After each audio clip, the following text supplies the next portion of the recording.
All right, hold on. Let me. What's going on, everybody? Welcome to the Sweatshop Chop Up for the U.S. Open, Erin Hills, Wisconsin. It's going to be nuts. We got a Millie Maker and a bunch of fat tournaments.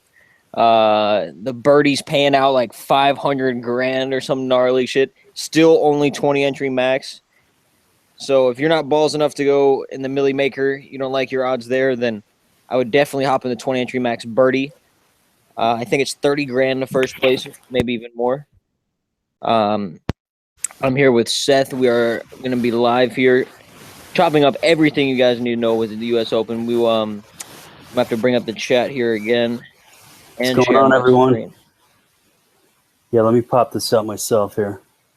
Yeah, say what's up, Seth. Give your little intro, whatever you need to say, man. Well, I'm going to do that as well.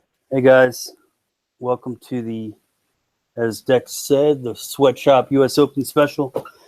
It's a little earlier this week, which I'm not used to, so I got to be honest. I haven't done half the research I planned on doing yet, so I'm going to need some assistance from everybody. Hopefully, you guys will probably know more of what's going on than I do. I mean, I know a little bit. I've been doing some research to an extent, but still a lot to go. I mean, this field is so big that obviously, there's a lot to know. So we'll see what we can figure out and try to put a good pool together. I know you guys were chopping it up in the thread, which was really good. There was some really good stuff I read in there from all of you. And, you guys are definitely in the know more than I was away, actually, the whole weekend. It was my son's 5th birthday, so I really didn't have any time to get going on anything. I just tried to, squeeze in a little here and there wherever I could today at work and read whatever I could. Got a few guys in mind that I really like and a bit of a strategy going on what I think is going to be the way to go. I mean, my opinion anyway. Obviously, there's no doubt about it. This course is long as hell, and the fairways are really wide. Obviously, the rough is hell. I mean, there's no chance for making pars out of that rough. So we got to try to find guys that are going to be staying away from that, obviously. So as we get into it, we'll figure that out. We'll chop it up. But there's a few guys and a few things I was looking at that we'll talk about in a bit. But I'll let Dex take it from here because I'm still trying to get everything set up on my screen here. All right. So I'm still posting in the Facebook group that we are live now with the link there. I'm getting lost in the post, but all right. Good stuff. Seth is right. Yeah, very long course. 2 extra par 5s. It's a par 72 this week that we have going. Sorry, I got to check some of these dingers. I got so much money on the line. Eddie Rosario just hit his 3rd dinger of the day, boys. Oh, man. Bro, I was staring at him. I needed a cheap shortstop. I can't remember who I went to. I'm going to have to check that. But anyway, there's nothing about that. We got the U.S. Open, $1 million at stake here, boys. All right, anyway. I tried to get 50 satellites for that thing tonight too, man. In the quarter, the $4, the $1, all of them. Yeah, I gave it a shot. I probably, in hindsight, I might have been better off just buying them. Wow, I feel you. But anyway, here we go. So yeah, par 72. So that means an extra par, 2 extra par 5. So like Seth said, exactly a longer course. But there is a lot of debate going on in the industry right now about whether it is actually a bomber's paradise or strictly for bombers, like bombers are going to thrive, or can it be met almost halfway with accuracy? Because the fairways are very wide. I think one of them, I don't remember which hole. Actually, shout out to David Cawthorn. He brought up he posted a link to the actual course by course. Not course by course, hole by hole breakdown with a little flyover. I definitely need to check that out. I haven't been able to check it out yet, but definitely from some of the video I've seen, I've seen a little on Pat Mayo from 2 of the holes, and exactly what Seth said as well. Some of those bunkers, man. You don't even need to mention the rough. Everyone's talking about the fescue and the rough being unplayable. I watched a video with one of those the Aussie men for the PGA that talks real slow and real like he just anyway he showed hitting shots out of that out of those bunkers, and man, that is something else. So it's going to be a very tough course. The U.S. GA officials even came out and said that they're trying to keep it as close to even as possible. They want this to be the hardest event these guys play, and they said this is the best field of the year. Some of the best golfers in the world. Why not have them play tough? And I do want to show you guys real quick. Everyone's been talking about the rough and the fescue, but recently, a few hours ago, with the heavy rain, they actually cut down a lot of the fescue to about 4 to 5 inches, which is still like everyone's like, oh, that's nothing. But honestly, that's still worse than almost any course they've played this year. Definitely a big drop in difficulty, but still a huge deal. And this is courtesy of CBS Golf here, an article that I found. And McIlroy actually came out and said that them trimming the fescue is bad. We're all great golfers. We should be able to get around it. He said, really, we have 60 yards from left, right to right line, which I mentioned that the fairways are real wide. That's what he's talking about there. And he said, you've got 156 of the best players in the world here. And you can guys read the rest there for yourself, which brings up another point I want to bring up. We've got 156 people in the field, so a huge field this week, but only 60 and ties make the cut. And like the Masters, you had the 10 strokes.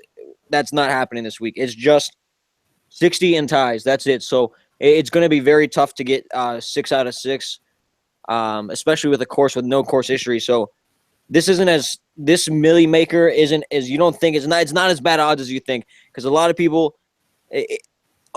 people that don't know as much are on the same step or same level as the people like STL Cardinals or CSU Ram, like big guys in the golf industry that give out, or Pat Mayo that give out information. Like these guys know just as much as us when it comes to a course with no data, except for, and I'm going to let Seth take over for just a second because I feel like I'm spieling here, but except for the 2011 U.S. Amateur event, we have 7 people. I got the names here written on my phone. I don't have it on my screen, so let me just read them off to you off my phone on my notes here.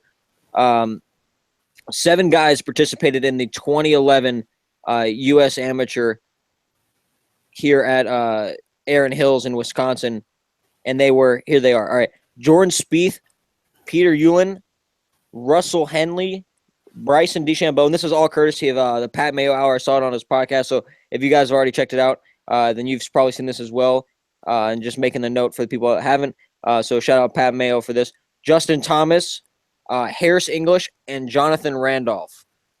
Those are the 7 that technically, quote-unquote, have course history. You can actually see footage of that. There are a couple videos online you can see, and just like Seth said as well, those bunkers are crazy. You can watch them. They are they're swinging at like you can see they're shooting up more sand than there are ball, I'm telling you. Like I'm surprised. I'll be surprised if we don't see. Oh, sorry. Hang on one sec. No problem. My bad. I was on a site that popped up with a video. No worries. I mean, I didn't hear it, so I don't think. Oh, okay. So yeah, I think we're gonna be looking at a lot of double bogeys. It's gonna be a great golf show though. Like as a golf fan, it's gonna be a great test for the golfers, world class golfers. I will say before Seth takes over, you can take it wherever you want, man. But I got strokes gained putting. Good drive percentage for me is gonna be big. Since it is a long course, I want guys to keep it straight, keep it on the fairway. So that's gonna be big for me. Tee to green, but that's almost every week. Tee to green's kind of a universal stat nowadays. Bogey avoidance for me is big. Up for me to put into much consideration. I do have a model that we'll go into a little bit later. This is going to be a decently long show since it is the U.S. Open. This is big time. I've been saving money. In retrospect, I got a little savings account I'm going to have to move over tomorrow when I get a grasp of all the players I want to play after I'm done researching like we are now. So other than that, I don't know why that's blank there, but approach I think is big. Par 5 and par 4, birdie or better are the next 2. I'm pretty sure it's par 4, yeah. And those two are self-explanatory. Longer course. I think there's 2 par 5s that are 600 plus yards. Maybe I know there's one, but there's not even a stat. If you want to go to the statistics for par 5 scoring above 550 yards, there's not even stats listed for that because the par 5s are rarely over 600. Some do go above 550. But anyway, Seth, sorry for that 7-minute spiel there, but No, that's go ahead, fine. man. I mean, if you want to go another 7, that's fine with me too. Oh man, I couldn't do that without a drink here real quick. But yeah, go ahead, man. Yeah, so there were a few things that I came across today in the limited time that I had to, really work on anything or get any research going. The average fairway width on tour is about 30, 32 yards. These are 70 yards wide. So for U.S. Open, that's extremely unusual. It's usually a situation where they tighten them up quite a bit. There was actually, I don't know who said it, but from Wingfoot, where they had, I think it was 2007 was Oakmont, but at Wingfoot, somebody said you could fit 3 fairways from Wingfoot into the 10th fairway here. That's how wide it is. So I know a lot of people are looking at driving accuracy. Obviously, that's of huge importance when you got that kind of nasty shit on both sides of the fairway. But I don't think there's going to be too many guys that are going in it. I mean, there's definitely going to be guys going in it, but not at a high rate unless they're just really shit in the bed and spraying the ball all over the place. It's not. I don't think it's going to be that penal as far as off the tee. But yeah, I mean, you got to put some kind of value on good driving accuracy. The Bombers, in my opinion, definitely have an advantage here, especially with the weather forecast that they got going. If this course turns out to be wet, the short hitters have no chance. That's not only my opinion. That's actually a quote from GMAC, Graham McDowell. He said, if it's dry, shorter hitters have a shot, basically. I mean, it's paraphrase here. But if it's wet, then the spoils are going to go to the Bombers because they're not going to get any roll. And these holes are so tremendously long. Here's a scorecard, actually. I don't know if you got – actually, my screen's not coming up, so hang on one second. I got to do a screen share. Yeah, I think – let's see. Yeah, I didn't do that. Let me I got the scorecard as well. I think unless it's a different one, then are you talking about just the official scorecard, like just the yardage? Yeah, well, no, I got the actual scorecard pulled up. Just want to get my screen share going. I don't know why I'm always having a problem with this. Where is that again? I think it's down in that box where it says your name, where it says Seth at, and you press that arrow. I'm not actually too sure because I'm on a Mac. Mine's different as it's optimized for your settings. You know what I mean? But I mean for like your operating system there. But all right, hang on a second. While you figure that out, I'm gonna explain my model real quick, just so people aren't just looking at numbers for nothing. So real quick, I have my this is my Fantasy Labs model. Shout out to Fantasy Labs. This is my long-term adjusted round score at 35 points. My long-term green regulations at 3 points. My long-term driving distance at 9. I have it accuracy at 3. I had to include both more driving distance. I'm still going back and forth. I'm mainly going to be on distance because you're definitely going to have some power on the ball. Guys like Luke List are straight bombers. He held up until Sunday last week, and he was what? He was like the third to last tee time, looking solid, and then goes out there and looks like Stewart Sink, finishing in like T25, but like second or third last group, looking stupid while everyone else is like top 5. But anyway, I got putting because I think putting's going to be big this week. The greens, this course has been closed for over 8 months. And Seth, let me know when you got it brought up. And yeah, actually, I'm seeing your screen on Hangouts, but I don't think it's showing up on YouTube. Right now, all we got is the Sweatshop logo. oh, Is that no right, way. guys? Yeah. So I'm seeing your model up there, but I don't think anyone else is. Unless I'm wrong. I don't know. Hold on. Let me see. Are you guys seeing anything So on the I screen? just presented to everyone. So this is only our second week using Google Hangouts, so we're still getting used to it. So all right. Oh, okay, Hey, so Guru's in here. What's going on, Guru? they see Good the to see lab everyone in screen. here. All right, cool. All right, let me get to it here. Let me get to it. I wasn't live. That's what it was. All right. All right. And David just mentioned something that I wanted to get to, and since we got a good amount of viewers in here, I want to make this point right now. I think it's a good point. If you are playing the Millie Maker, which I know a lot of us are, I am, Seth is, ACP is, even Guru himself is. We got everyone's playing the Millie Maker. A lot of people are. I highly suggest leaving money on the table. With 122,000 entries, there is a great chance of duplicates. And also, I got to give a shout out to Gib Pollard on Roto Grinders. I do not have his Twitter handle, but he is on Roto Grinders. Gib Pollard. He said that statistically, 40% of DraftKings, 30 to 40% of DraftKings users filled their salary to $0 left over.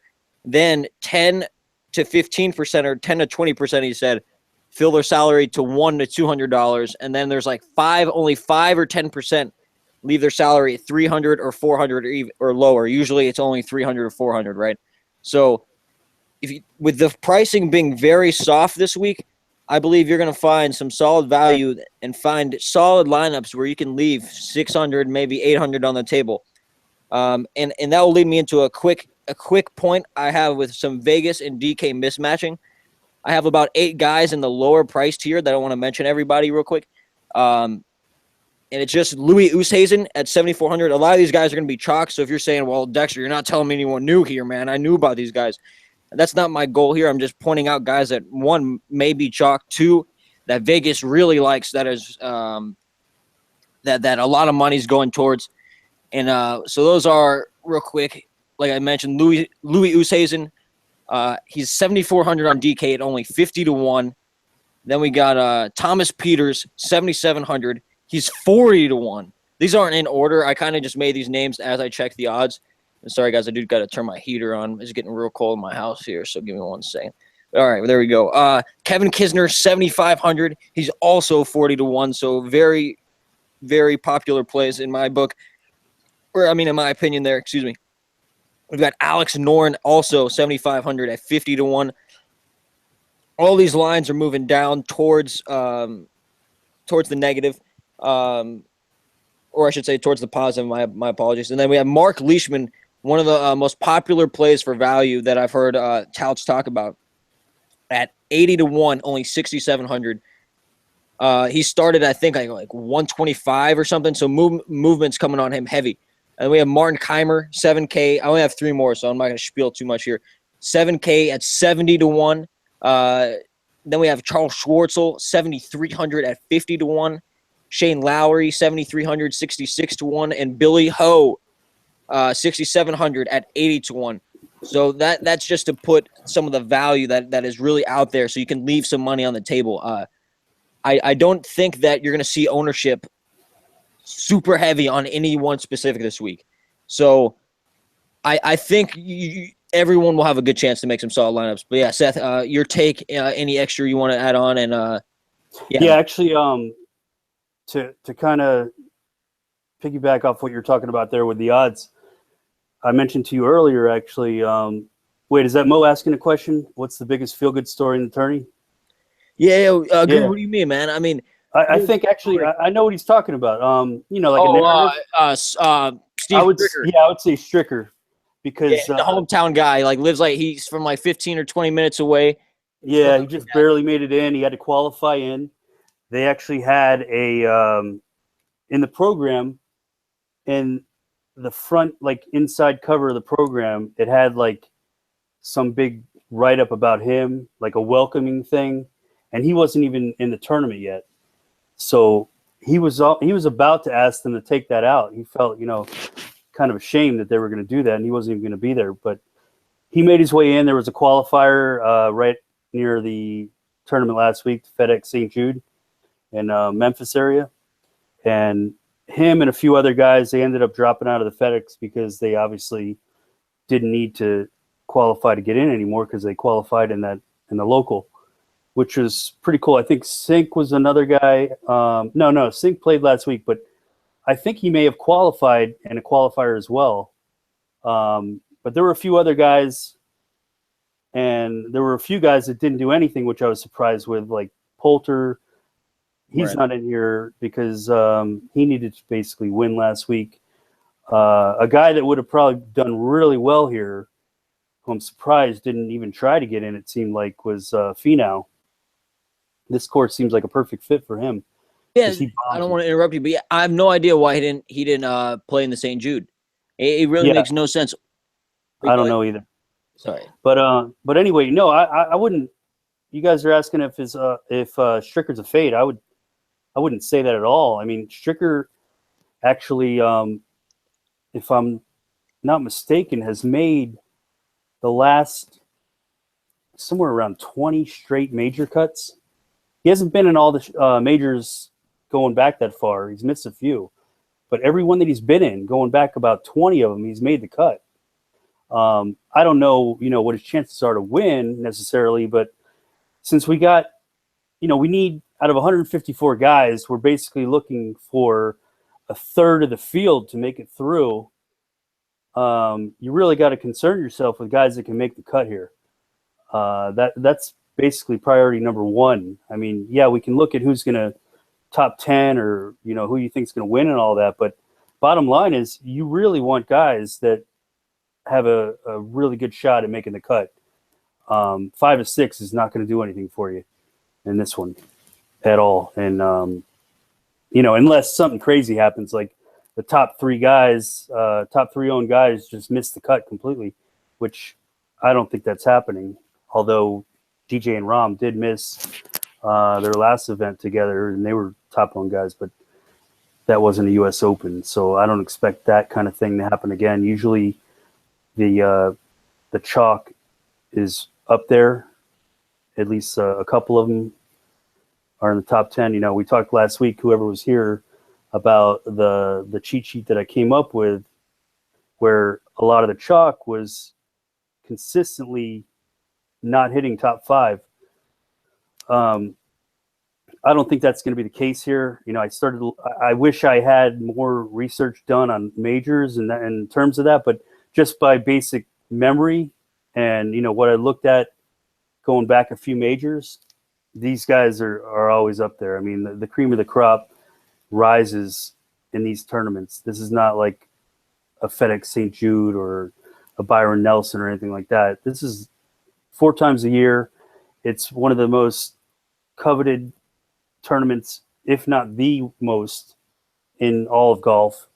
There's only 4 of these, so the guys that are the best in the world are the ones who excel. But that doesn't mean that some guy who is outside the top 50 in the world can't take it down. That's a high probability when you got 154 guys in the field, and it happens on occasion. However, it's been pretty rare in a U.S. Open for anyone to actually win it who's outside of the top 30. From what I read, it's very common for top 30 in the world or better to win these things. So, I'm going to be looking real close at who I want from top tier, but I will be fading some of them. I'm thinking of fully fading DJ, actually, because I just know he's going to be so heavily owned. Everybody already has the guy. I don't mean to interrupt you mid-sentence, but, man, with this strong of a field, I can see that with a Rom and him only field, but we got everybody in this field. Yeah. But go ahead. Give me your point. Yeah. No, I like this. Go ahead. Yeah, so basically, first of all, it's very – I know he's the best in the world. There's all the hype on him. people that don't pick winners come out and say, "Oh man, if there's ever a guy that I think is going to win the tournament, it's going to be this guy." I mean, he's just like expected to be there on Sunday and take the trophy. But like Dex just said, you know, there's no guarantee when he's up against 153 other guys that are all capable of taking that trophy from him. You know, he won it last year.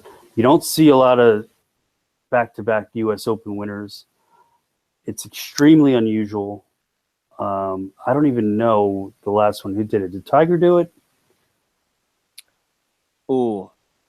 Yeah, you know, I don't even know, but it's very unusual. I do know Curtis Strange did it in 1987 and 88, Yeah, but I I do think not that might know have if been- anyone's done it Yeah, I don't think since anybody then. did it since. Now, there's a lot of two-time or multiple U.S. Open winners. Not a lot, but there's been a few.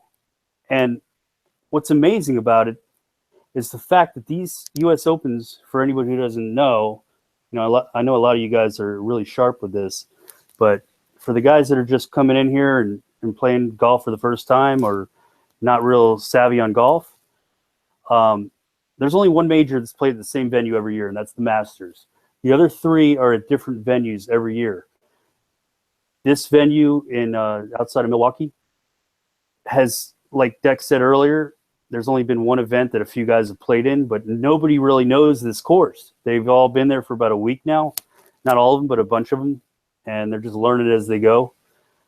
They're the toughest courses on the tour. And they just have to figure it out real quick. And that's another thing we may want to look into. I mean, I don't know how you would get that data, but if you could figure out guys who can figure out a course in, you know, short order. Usually those are the elite golfers. Yeah, and one guy that comes to mind, and obviously he's going to be very chalky, is Rahm, because as we've seen all season, you're looking at this guy saying, nah, he's not going to do well this week because he doesn't know this course. It's the first time play, you know, he's a first timer everywhere he played this year, and he tore it up basically in every event. So, I mean, what's stopping him from going out in an event on a course where everybody else is just like him? This is like the first time that this is going to happen. So he's definitely on my radar, even though he's going to be heavily owned, obviously. But it's a level playing field. Yeah, for him this time. Well, yeah, John Rahm. A lot of people are bearish on him because he came out in the media. He had his little media day on yesterday or Sunday, or yeah, it was yesterday when he came to the course, and he was one of the first people to kind of talk sour about the fescue and the how bad the rough was and how unplayable it was. And I don't have his direct comments. I did see a little snippet, and his odds haven't moved, so I'm not going to say that with direct correlation that he's not going to do well. But I just think that you make a valid point, though. It's a course that, I mean, he's killed it on courses that it's his first time all year. Now everyone's on their first course they've seen, except for the 7 guys we mentioned, but that was 6 years ago when they were amateurs. I mean, some of those guys like Spieth probably have gotten so hammered since then they probably don't even remember their 2011 U.S. amateur golfing. Yeah, so, plus I would imagine the conditions were completely different than what they're going to be now. I mean, they can change a course. Like Pebble plays totally different as the Pebble Beach Open, or I mean Pro-Am, than it does when they set it up for a U.S. Open. It's like 2 different courses. So you can't even really compare that to this. Plus, it was such a long time ago, you know. So it's basically brand new to everybody. They've got like 6 different tees they can use. They said on every hole. But Curtis is asking if roster construction is similar to NASCAR. Well, I guess based on what I've seen, and I'm no NASCAR guy, but I think I've seen Jeremy post some stuff about like taking 2 dominators and then 2 mid-tier guys and maybe like some lower tier guys. Is that what you're trying to say? Yeah, that's what I was kind of getting into in the chat. Yeah, because if I had to guess, I would say no. It's really nothing like it, because you're not looking to take two. I mean, you definitely can roster like that, and I'm sure there's going to be a lot. It is soft pricing again, so you can actually pull it off and get a couple top tier guys, and then dig down at the bottom and grab somebody. But I don't know that that's such a wise way to go here, because of the fact that you only have 60 in ties making it through. So, and plus, there's going to be a lot of guys that are shorter hitters that I'm probably going to stay away from. I just don't think they have the length to really compete with these other guys here. It's a huge advantage to be long and straight here. Amen, I'm targeting a lot of guys that can kind of just keep it straight.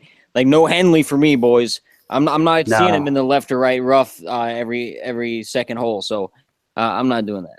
If he goes out there and wins, then I'll eat it. He's one of those guys this week where I'll eat it. I'm not worried about it. But anyway, go ahead, man. Yeah, the other thing I was looking at, when we talked a little bit earlier about got the stats on the PGA Tour site.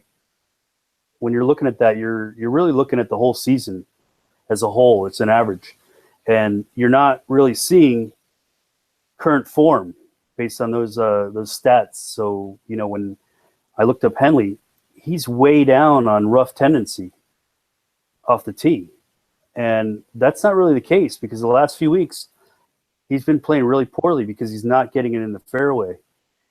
So you have to kind of be careful with the way you look at those stats on there, because they are taking everything into consideration going back to the first tournament of the season. And he was playing a lot better back then. So it takes a lot for it to average out and actually bring into play where he currently is. That's why I like to try to get more current form stats, and I look at each tournament. I don't think anything's showing up for these guys on my screen. You have your screen up? I can double check that real quick. Yeah, because I screen shared it. All right, let me just. Oh yeah, I see. All right, there we go. Yeah. So real quick, I just wanted to say this real quick. I'm not going to lead on anything. I just want to say there are so many golfers in this field that no one's heard of. Even I haven't. There's a lot of regional qualifiers, so there's really actually a small field of golfers you want to choose from. And if you're playing in the Millie Maker and have more than one entry, you might want to get fruity and try to play one of these guys like Tyler Light, or just guys they don't even have statistics for. Like I don't suggest that. So Seth, you take over. You should fire me for suggesting that. So I mean, this isn't a job. We're not doing whatever. You know what I mean? Whatever. All right, go ahead, man. No, that's fine.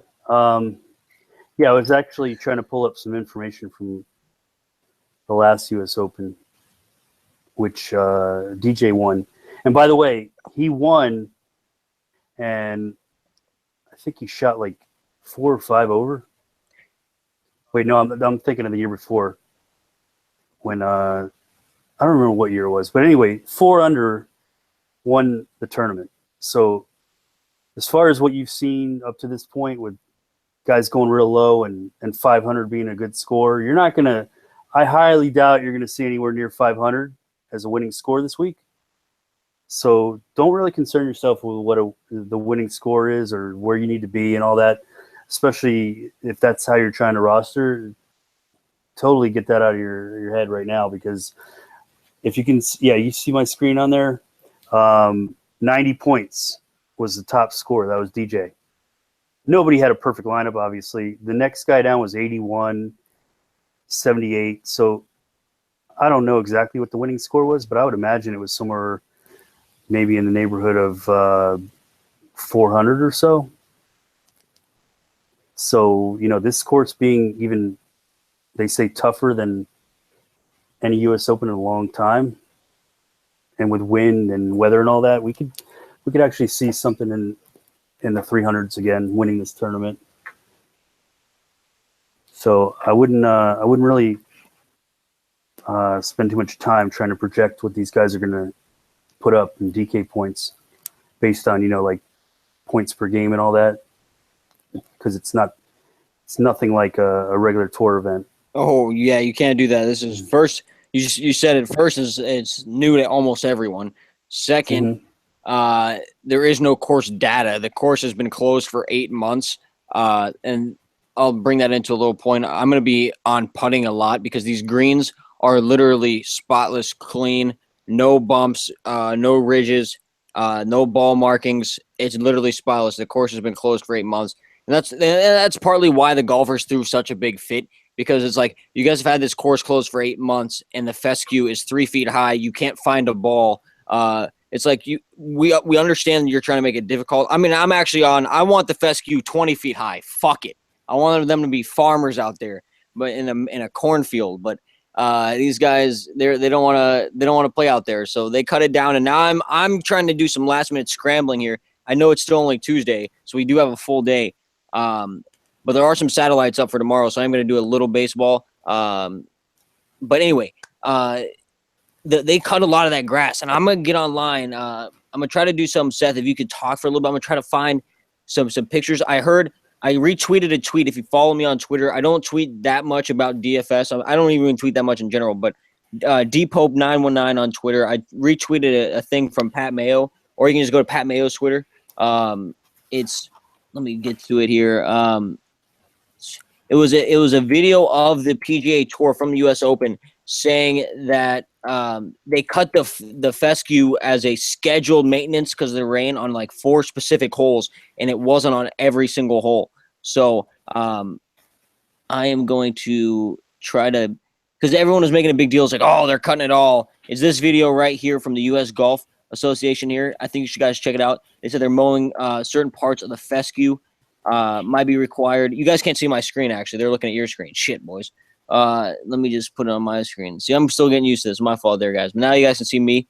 We're there. This is real quick, and we're switch back to Seth here in a second. But I just want to show you guys this tweet here. So there's a video. It's just talking about them trimming all the fescue. So it might make the course a little bit easier. I'm still trying to figure out how much easier, how much they're cutting.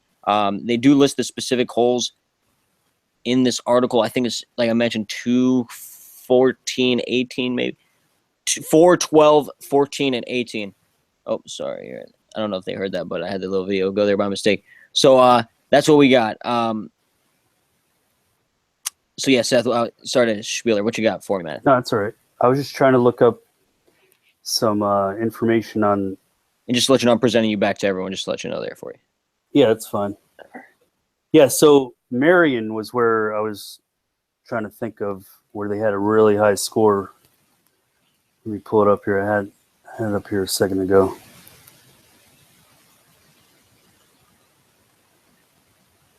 All right, so it was 2013. Justin Rose won it at +1. Now, real quick, Curtis. Fescue is deep rough. Like, it's like farmer grass. Like, sorry to interrupt you there, Seth, but fescue is just like worse than rough. It's like real deep. It's like what farmers kind of use to grow. Like, yeah, here's a picture of it. Right. It's terrible. Like, it's yeah. You can't get a club through this shit.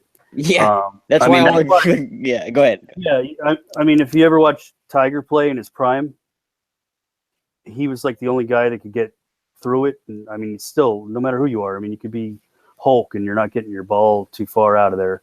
So when you go in it, and it buries in here, you got problems because the club just gets completely wrapped up, the hosel of the club, and it can actually turn the club completely left right when the hosel hits down on it. And that's why it's so hard to get out. Even with any lofted club you can take out of your bag. These guys are just going to hope that they can get it back to the fairway in one shot, because you're going to see guys so frustrated in there. They might be taking 2, 3, 4 shots just to get it out 10 yards. So that's why, if you keep it in the fairway, you're fine. But once you go in here, a guy can go from being 4 shots in the lead to like back, 2 shots back of the leader, or the guy that's right behind him 6 shots back or whatever. So you got to be, you got to definitely be hitting these fairways. And that's why I was looking at different guys that are long and straight. And I was looking at the stats actually from the St. Jude last week. There aren't too many guys that played in that are in the Open, but the ones that were, I sorted it by yards by driving distance, and then I looked at who was coming up with the best accuracy. So that's why I like Koepka here, and I'm not just basing it on last week, obviously, but I liked Koepka before, and this kind of like made me even more interested in him. For a guy that's, I don't think he's going to be as chalky as a lot of other guys in that 9,000 range. So, that's one guy that I like because he can hit it long and straight. He can make a lot of eagles. I mean, a lot of birdies, and who knows how many eagles are going to be here. And when I say a lot of eagles, you can make those in regular tournaments. But here, par is going to be good. If you can stay around par, you're in really good shape. If it plays easy on day one, what they do is they'll make that course so much harder so it can get back. What they want to do in U.S. Opens, just so you guys know, for anybody who's not aware, is they want to keep the scores as close to even as possible. They don't want people going under par, maybe a couple strokes for a couple guys. But for the most part, they don't want that field getting under par too far. So based on each day, that's how they figure out the difficulty and also the conditions.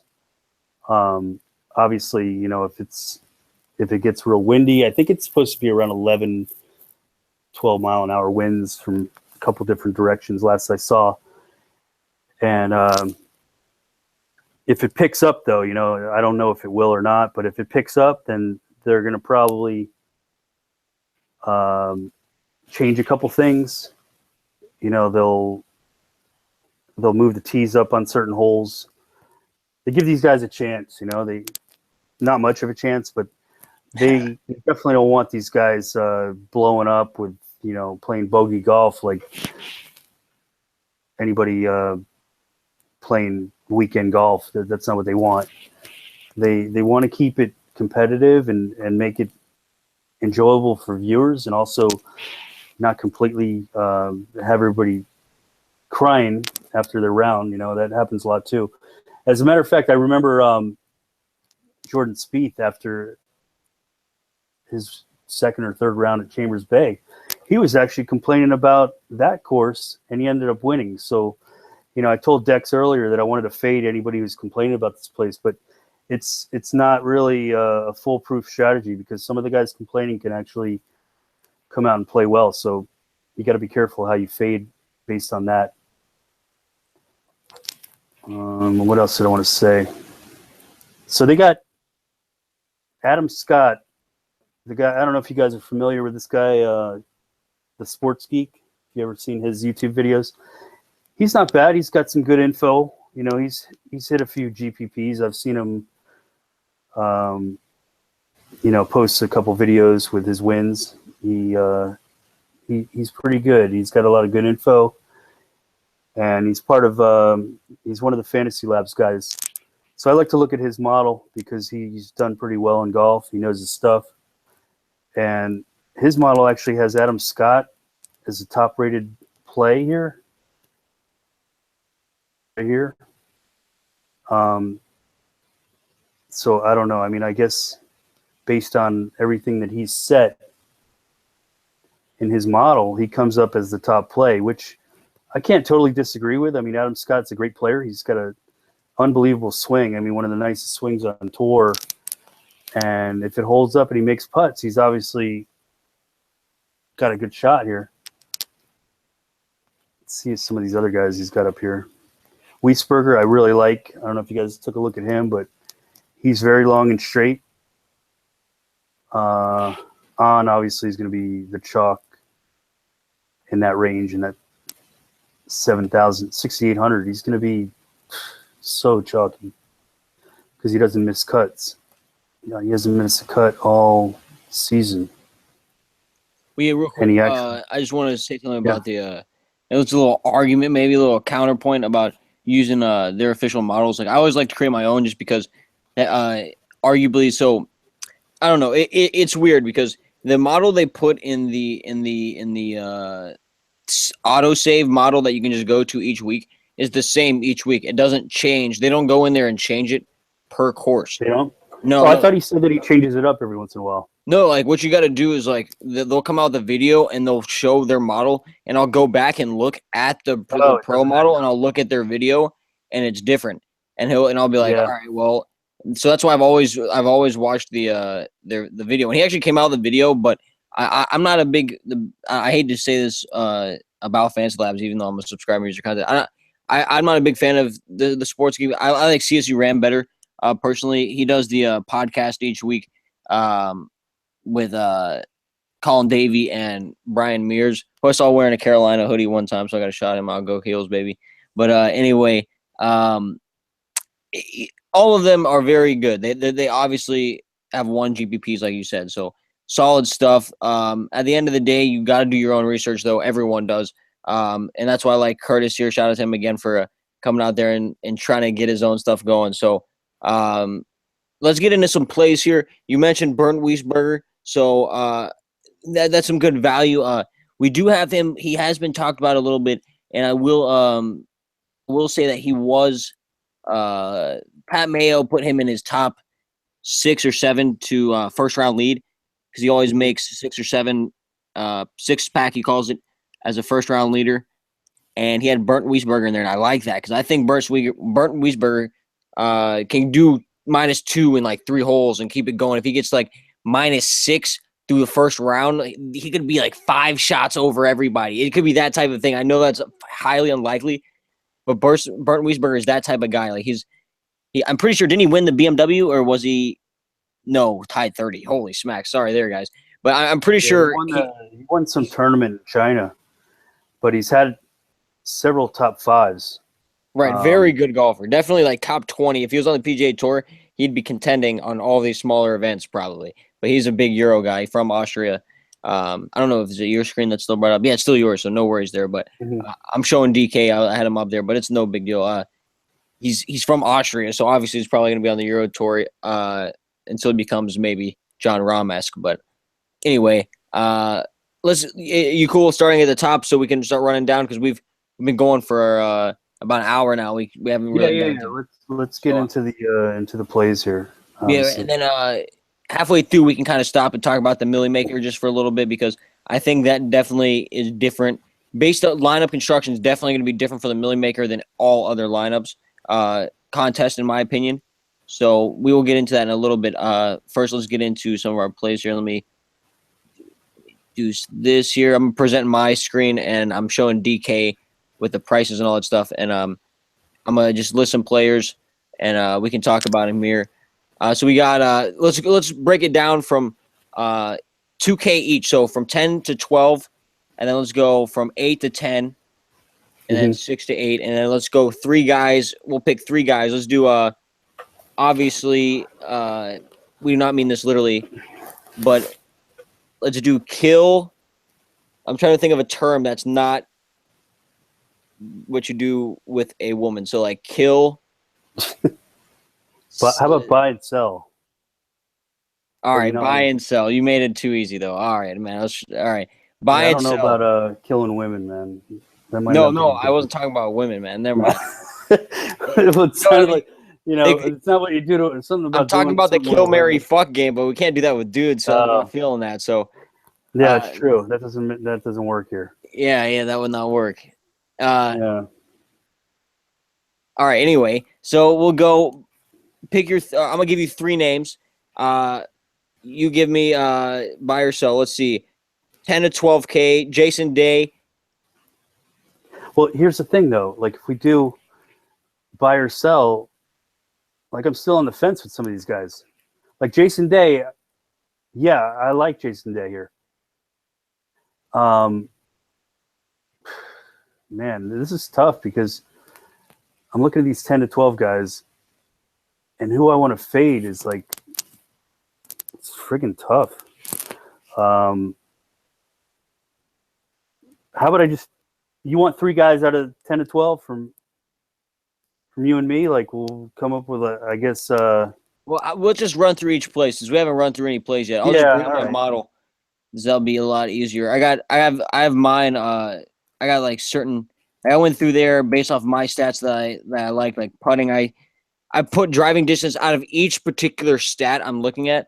I put driving distance as my most important individual stat, other than their adjusted around scores. Adjusted around scores is almost like tee to green stat. Like it's unanimous. Like that's like the number one stat each week. That just shows like how good of a golfer they are. Like either guys like Tyler, whoever we talked about, my dumb ass mentioned earlier, that has no course history. That's like a regional qualifier. It's probably going to shoot 25 over.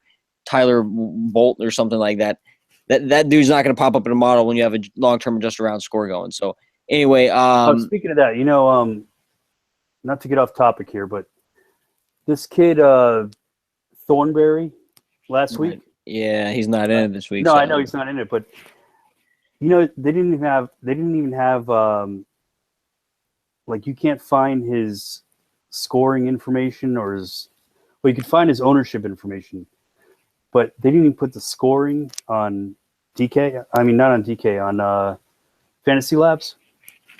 Like I went back to look at like whatever I could find about him, and even though I think he came in T4 or something, they don't even post his score as far as points. Yeah, I found it interesting. It was gear. He was all in the Ole Miss gear. That was hilarious to me. And actually, there's I think her name is Alexis. She's in the sweatshop. She actually had him because she posted it in a thread. She had the guy in her lineup, and he was like 0.1% owned or something. I don't know how she came up with that play, but I mean, I know he's a great amateur. He's like world number one amateur, but to roster an amateur in any event is like, that's pretty ballsy. I mean, not that she's got balls or anything, not that I know of, but would you take a $33 lineup and throw an amateur in there? The last guy that did anything was Justin Rose, as far as I can remember, especially in a major. I wouldn't do it on this course, man. They all on the. No, I wouldn't either. And there are actually, I've got the stats. Before we get into the plays, I just want to show you guys real quick. Let me find it here. I got so many tabs open, man. For me to find anything, it's like a nightmare. Sorry, guys.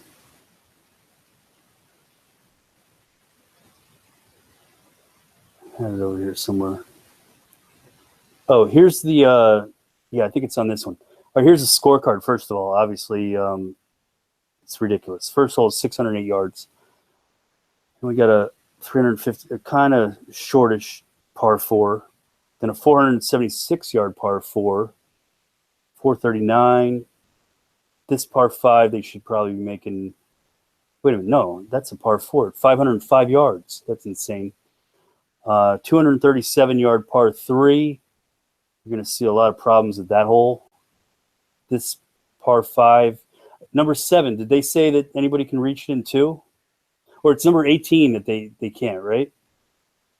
Yeah, no, it's number 18. Yeah. Well, they said Brooks Koepka did it. CT Pan tweeted, I'm going to bring – and I don't need to bring it up. CT Pan tweeted because I'd have to switch to my screen, just back to your screen. But CT Pan tweeted that Brooks Koepka did it, and some people tweeted back, "You're fucking lying, you liar." So like, a lot of people don't believe him, but supposedly Brooks Koepka. I guess if they're like downwind, they might be able to, they hit it high enough, they could probably do it. Now, what I heard, and I haven't really looked closely at the course layout, embarrassing enough, I should know that by now. But I heard that the big difference between this place and the comparisons that people are trying to make with Chambers Bay, that you can't roll anything up on this course because there's a lot of guarded greens, bunkers in front. So, I mean, that's what I've heard. Is that the case?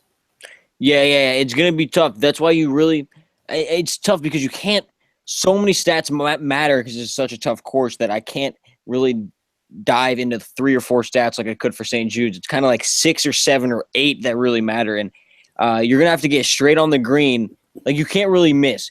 Like you kind of mentioned, you're going to have straight, low hitters. And when you get towards the green, you pretty much got to have straight, accurate to the pin. Like, and if you're not to the pin, you can afford to miss a little bit, but not on the greens that are elevated because that ball will roll right off the green. There is the good news is I know everyone's talking about the fescue on the – that's mainly around the fairways and towards the bunkers a little bit. But when you get to the green, there on many of the holes, there is a nice fringe where guys are going to be actually putting off the fringe.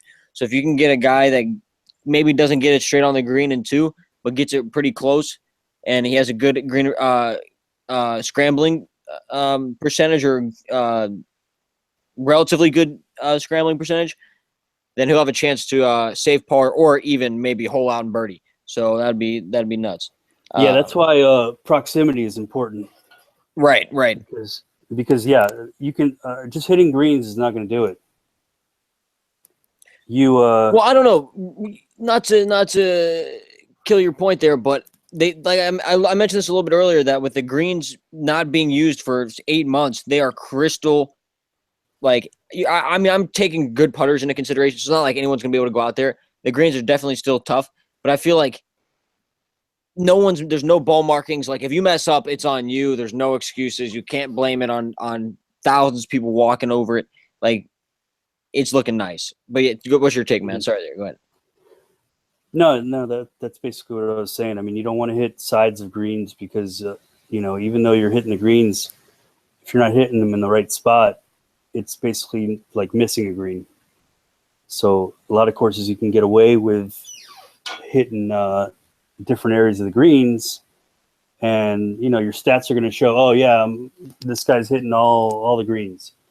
Last tournament, or whatever tournament it was, it could say he hit 70% of greens in regulation, but if he's 2 inches on the green and you don't see that because you're not watching it, then you don't really know what green in regulation means for the guy. Because if you're hitting a lot of greens in regulation, it doesn't mean much when you're 50 feet away from the hole every time. So, yeah, that's why I was saying proximity is kind of important, to put it lightly. Hang on one second here. I just got to do something. Okay.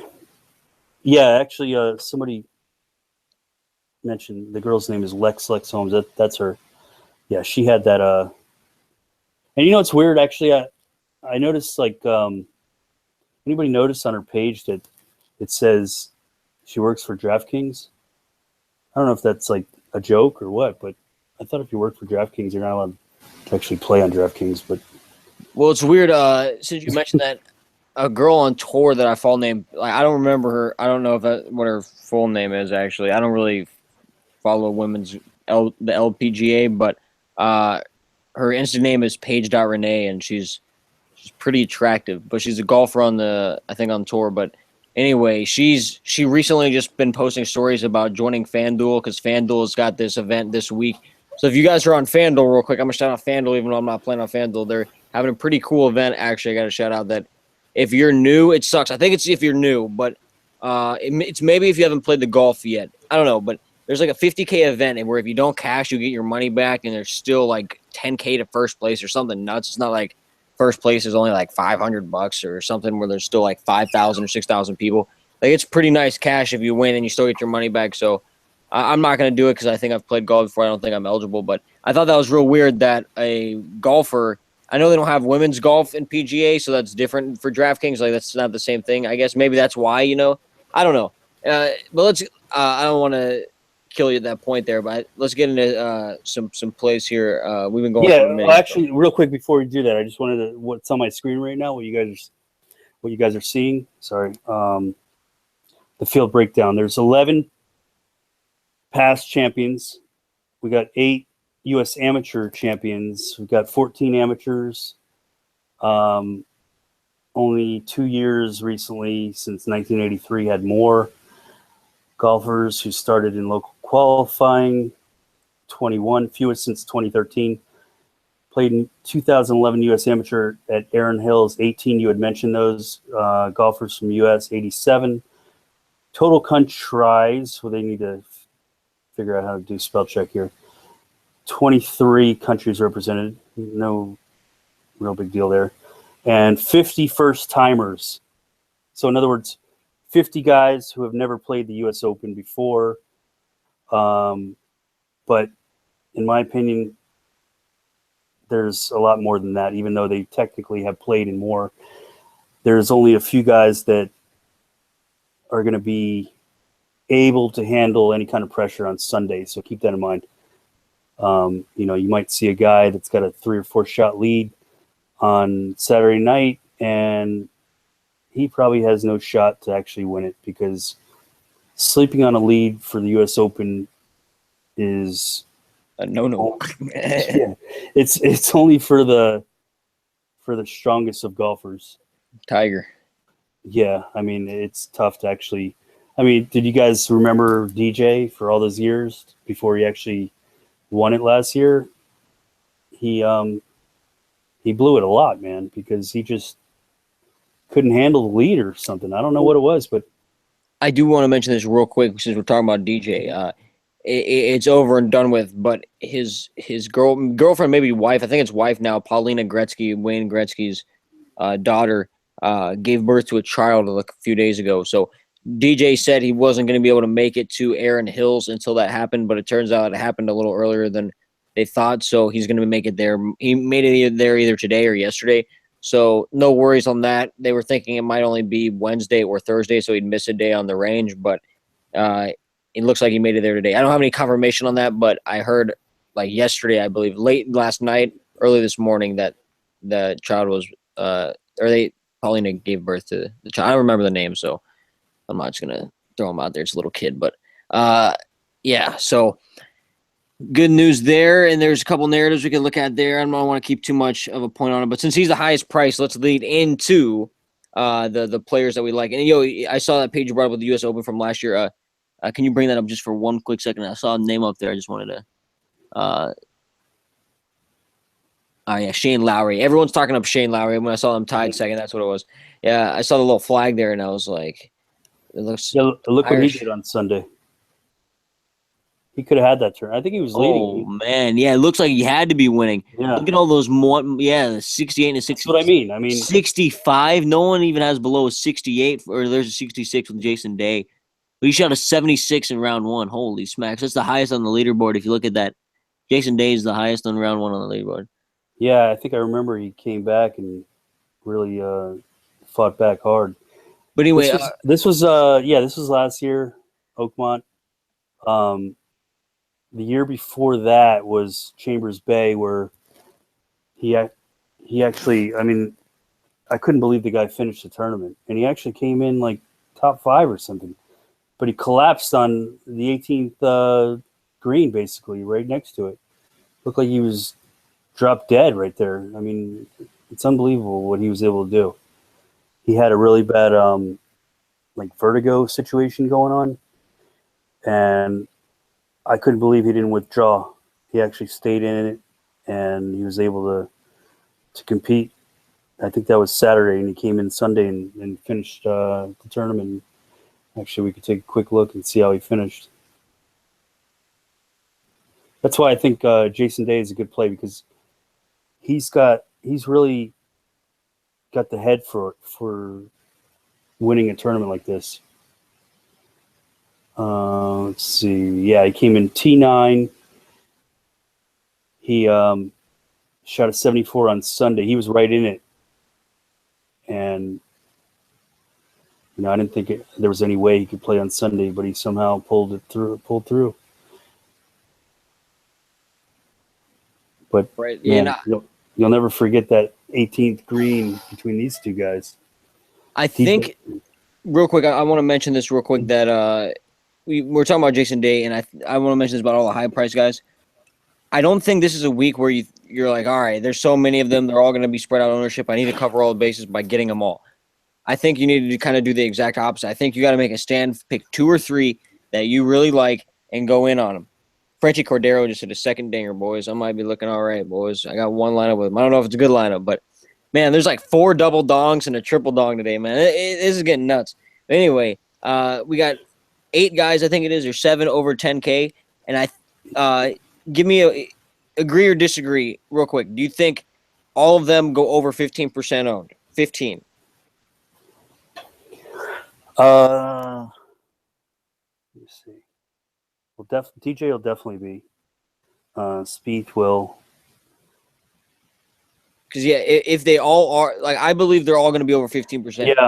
Yeah, I So do. with that being the case, real quick, I just, a small point here. With that being the case, all of them being 15%, I think you're losing more by making a bunch of lineups and trying to spread out ownership, because you have a better chance of hitting the value down low. Because if your value hits down low, you're like, I don't know, man. It just doesn't make sense to play all 7 of those guys and try to, like, I don't know, man. I feel it's better for you to just play 2 or 3. Like, I might just play like DJ. I'm looking into his stats. I brought him up since we were talking about him. I want to go in order a little bit here. I don't want to veer off too much. So say what you want to say real quick, and then I want to go into DJ stats, because I don't want to – I know you probably had a point there because I kind of interrupted you. So go ahead, man. No, actually, I wanted – before I forget this, I mentioned it to Dex earlier. If any of you have any kind of way to put wagers in, if you have friends in Vegas or any other method possible, I'm not going to go into details, but you know what I mean.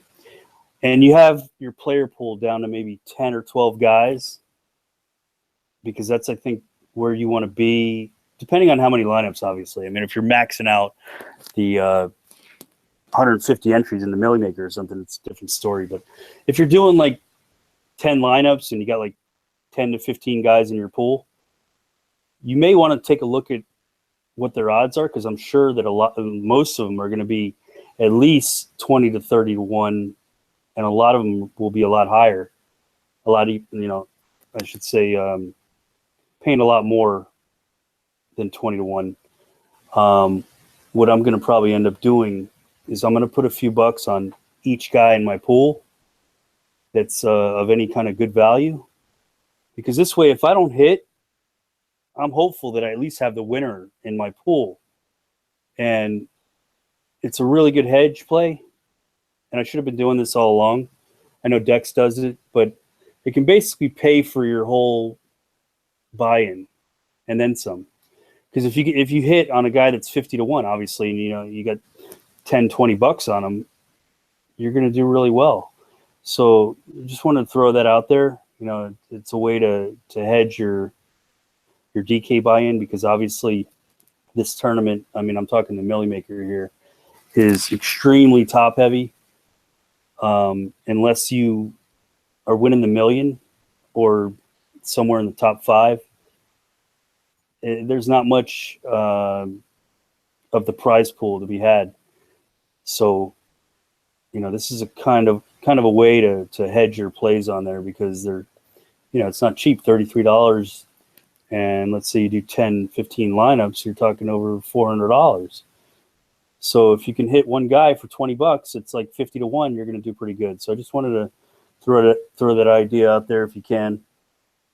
And that's about it on that. So I haven't been doing much betting myself, but I probably will this week. Somehow I'll call Pat Mayo and have him put it in for me. Oh, man. He's out there in Canada, so he's actually going to use a Bodog, which is the exact same thing as Wavod, and just Canadian. Yeah, actually, they also have top 3 betting, and obviously first round betting, which are other options. Yeah, I can hit a first round bet. Actually, if you can do first round and hit that. Let's talk about that real quick, because last 2 weeks, I'm not going to lie to you guys, I've hit the winner of the tournament last 2 weeks. I got Daniel Berger this week, and I can't remember. I don't even remember who it was 2 weeks ago. It was like a $2 bet. I don't remember who it was, to be honest. But anyway, I only bet $3 or $4. I try to bet so each time each winner is $100. So the odds I try to match to where I'm betting a winner is $100. So it's like $2, $3. And I stay below 40 to 1. I don't really go to 20, but I was lucky. I'm not even lying, man. I got to shout him out again. Pat Mayo, man. I had to put them on. He said, I think it was actually Cam Stewart, who's fucking hilarious. He actually said something like, the field is weak.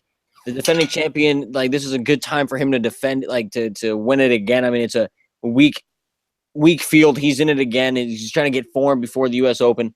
So I was like, you know what? Let's bet a few bucks. And his odds were like 25-1 at the time. I was like, shit, do I really want to do it? So I just threw down $4, so I got to 100, and it hit, man. Because anyway, I think Vegas. Seth mentioned exactly Vegas betting. However you do it, I think I might have said a little too much on how I do it, but anyway, however you guys do it, hedging is a good idea. I mean, it takes you away from going all in and kind of the thrill of like winning all of it, but also at the same time, there's a good chance Vegas is set up so you think you're going to win all of it, and you're probably going to lose all of it. But so hedging yourself is the best thing to do to kind of stay around for the next opportunity. And when you know you're going to win big, that's when you let it ride. And so I don't really have anything else to say in Vegas, like other than that. I mean, if you got to watch line movement. Oddshark.com tracks line movement. I don't know if they do it for golf. Maybe the big events like the U.S. Open and the Masters, maybe, but I'm not too sure about weekly events like something like St. Jude's. I doubt they do that. They haven't in prior. I checked for the RBC Heritage and they haven't done that.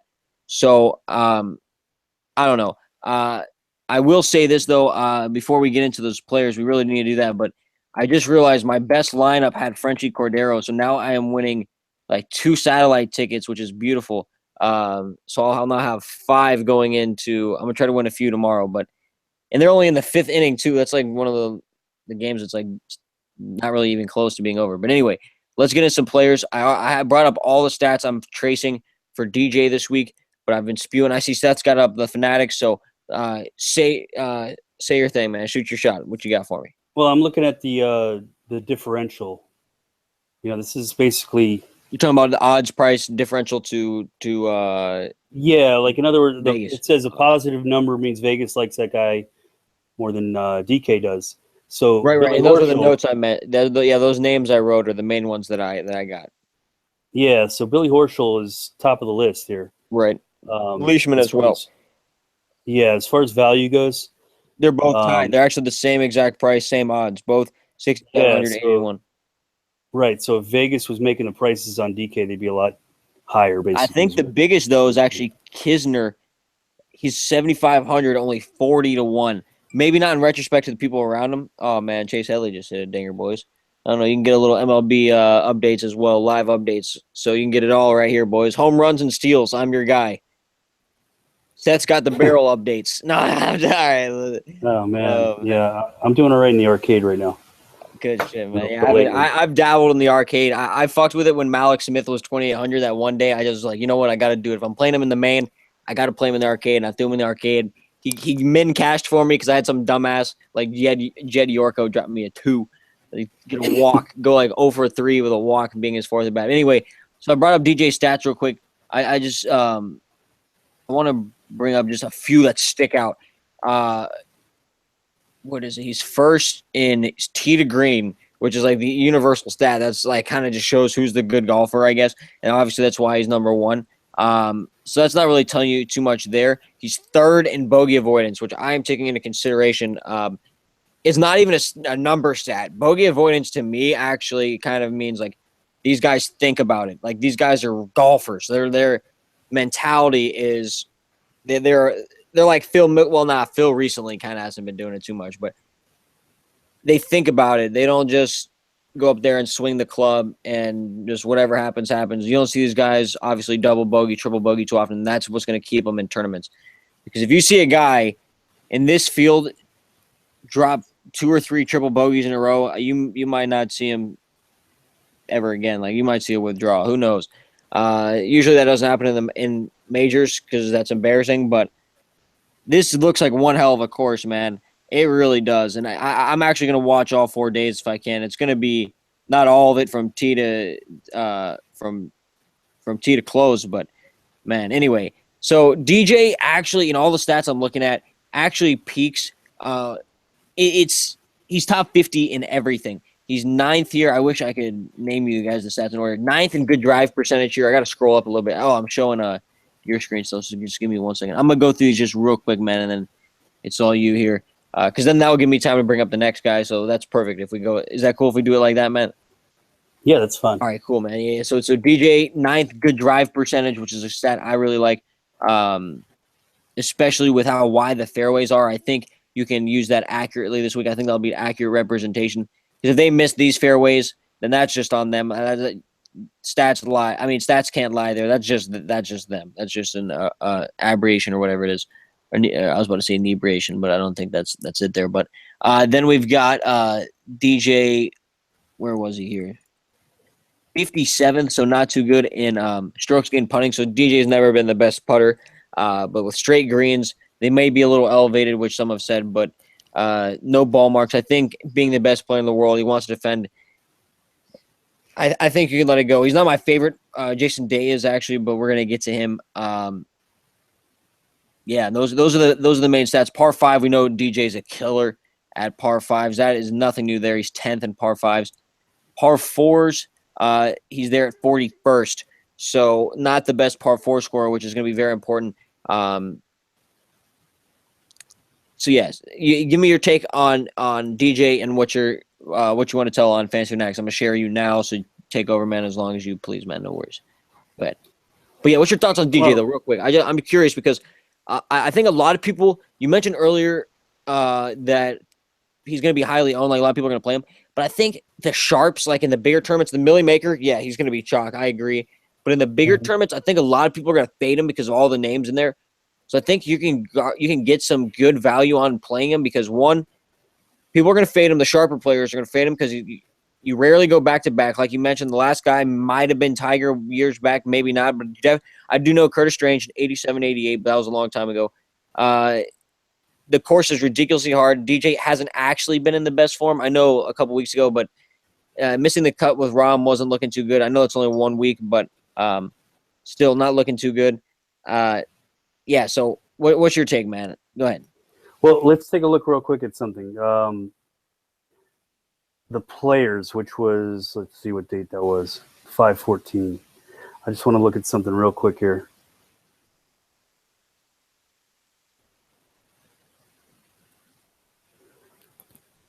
All right, so in the dog leg, is this the right tournament? Yeah. Wow, Fowler was actually 30% owned in that, and DJ was all the way down here. Oh, that's right. He's not really. He doesn't have good history there, right? Good history. Well, no one's got a history of this course. It's a no. I mean, I'm going back to the players here. Oh, because that's the last. Yeah, that's the last. Sorry, all right, my bad. Sorry, I was responding to a comment. Sorry, I haven't been looking at the comments. Sorry, what was? Who were you talking about? Which golfer again? Players? Which golfer? Yeah, DJ. I'm just trying to see what his ownership. Yeah, his best finish ever was 12th, which he just got this year. Right. So he wasn't. Is that a 12th or is that a 72? That's a 72. So he missed the cut at the players then. Never mind. Oh no, that's how many points he got. 72 points. Sorry, not. Yeah, no, he didn't. He didn't. He got a 12th. He got a 12th then. Yeah, that was his best finish ever. Yeah, 12th. All right, let me see. Let me go back to Wells Fargo, which was before this. 7th.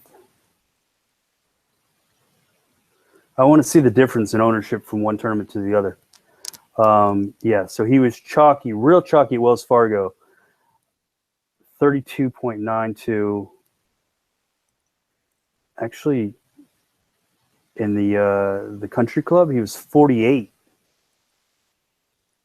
So in that tournament, the Sharks really liked him a lot more than, the differential was huge.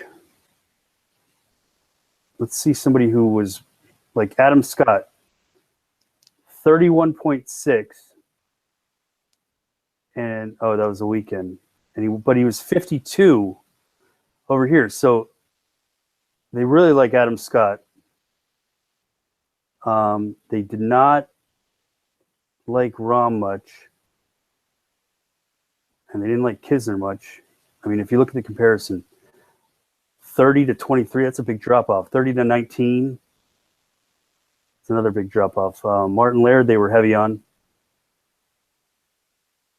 Looking at this, you can get an idea of the ownership differential, which is interesting because these guys are pretty sharp guys to be playing a $1,500 tournament, obviously. And when you see a big differential, kind of, you can go by that and say, well, they like this guy a lot, or they don't like this guy much, when basically the public or the masses that are playing in the much smaller tournament, like let's see the $4, that's where you really see a difference. They were all playing Kisner, and these guys were like almost half the ownership on Kisner. DJ was 29, and they had him at 48. So, yeah, I think DJ is going to be very high owned in this tournament, obviously, across all contests, just because, I mean, everything is going in his favor. Yo, my man, real quick. I don't think we have this much time to spend on every guy, so I think we got to. All right, yeah, I'm sorry. No offense, man. It's just like, you know what I mean? We got to. Yeah, I'm dragging this out.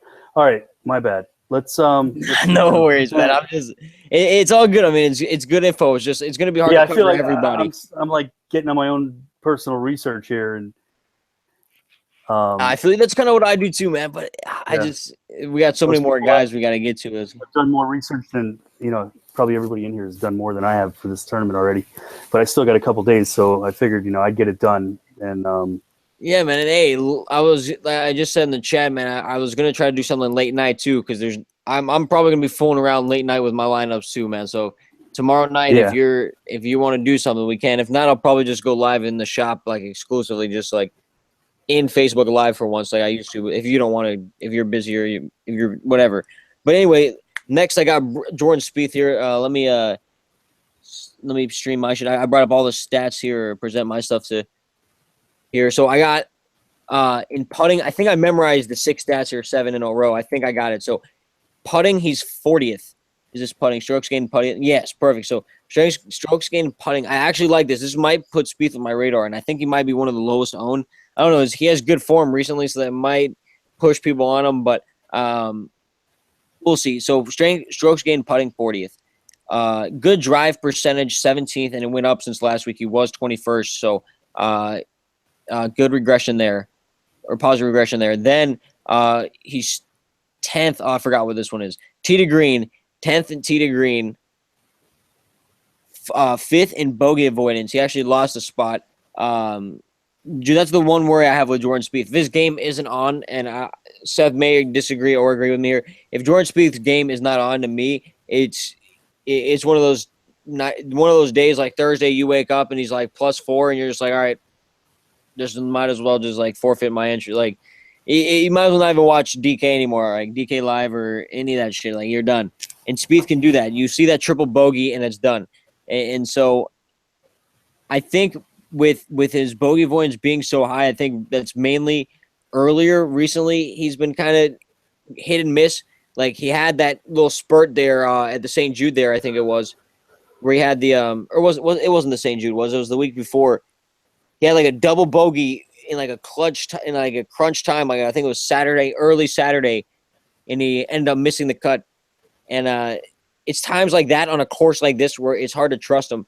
But if he can keep it on their fairway with these long long and wide fairways, which I think helps him tremendously, I think he's a very solid play, actually. And I wish he wasn't 11.5. I think he's overpriced a tad.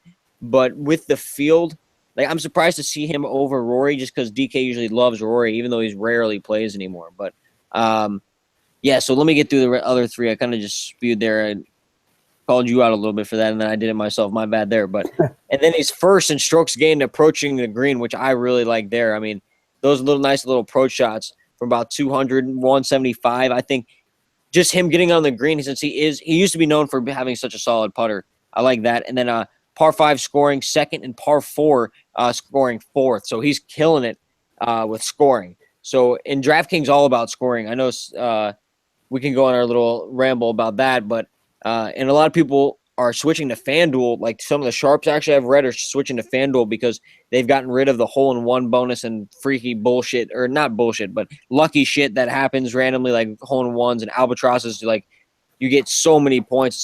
Like, he's always on the leaderboard. What do you got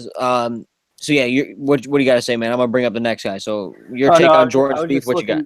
I was looking at his past couple tournaments where he got his form back for the most part. I mean, he was struggling for a little while, but he has played really well the last couple. Actually, if you can bring up my screen. You bet. Here we go. Present to everyone. There you go, buddy. Yeah. So you see, he missed at the Masters. He had an 11th, and maybe he was bummed out. He really wanted to take that.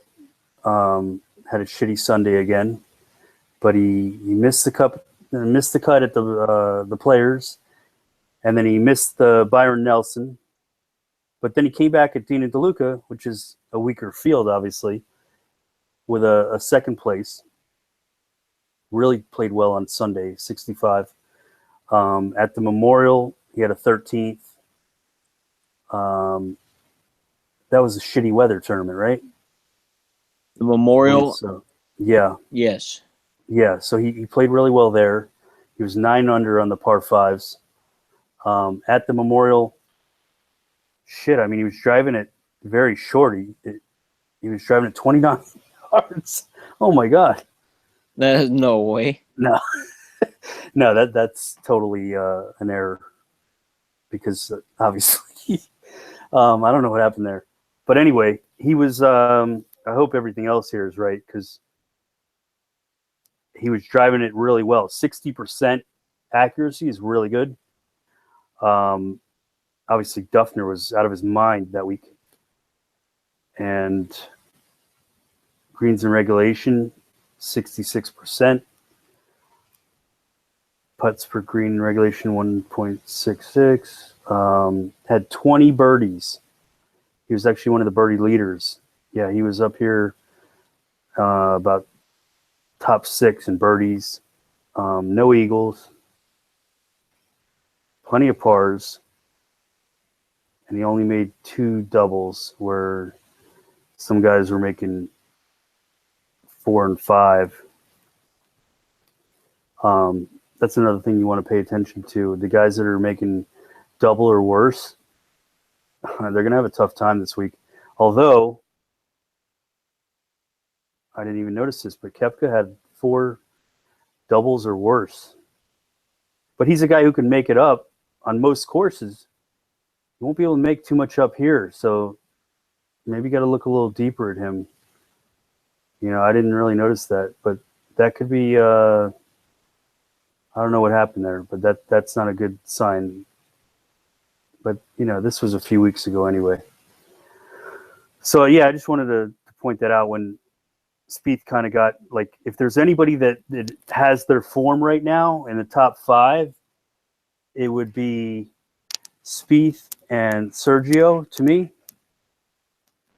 Fowler, we saw play like crap last week.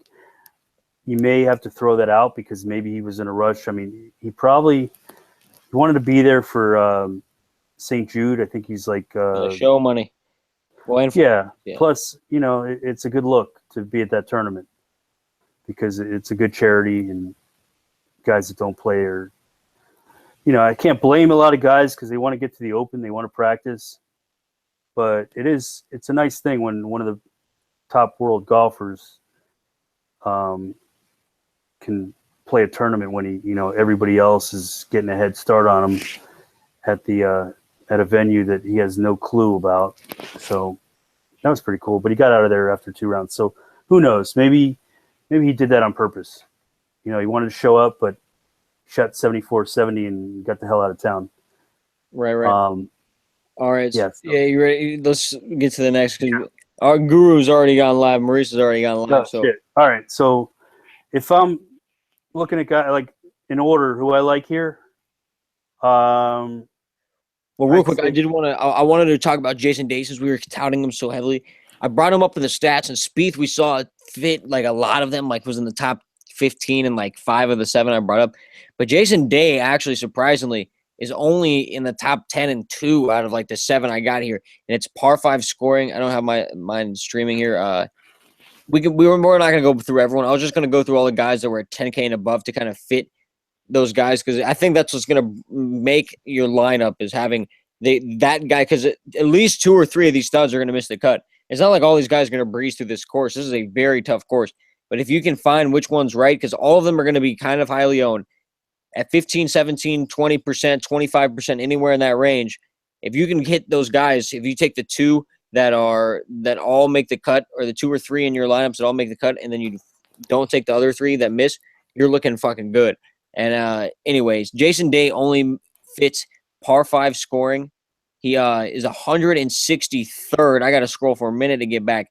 In approach, 163rd. Rory, by the way, doesn't have any stats on the PGA because he doesn't have enough qualifying events. I think you have to do 10 events or something like that. He's 8. He has 8 events on tour so far.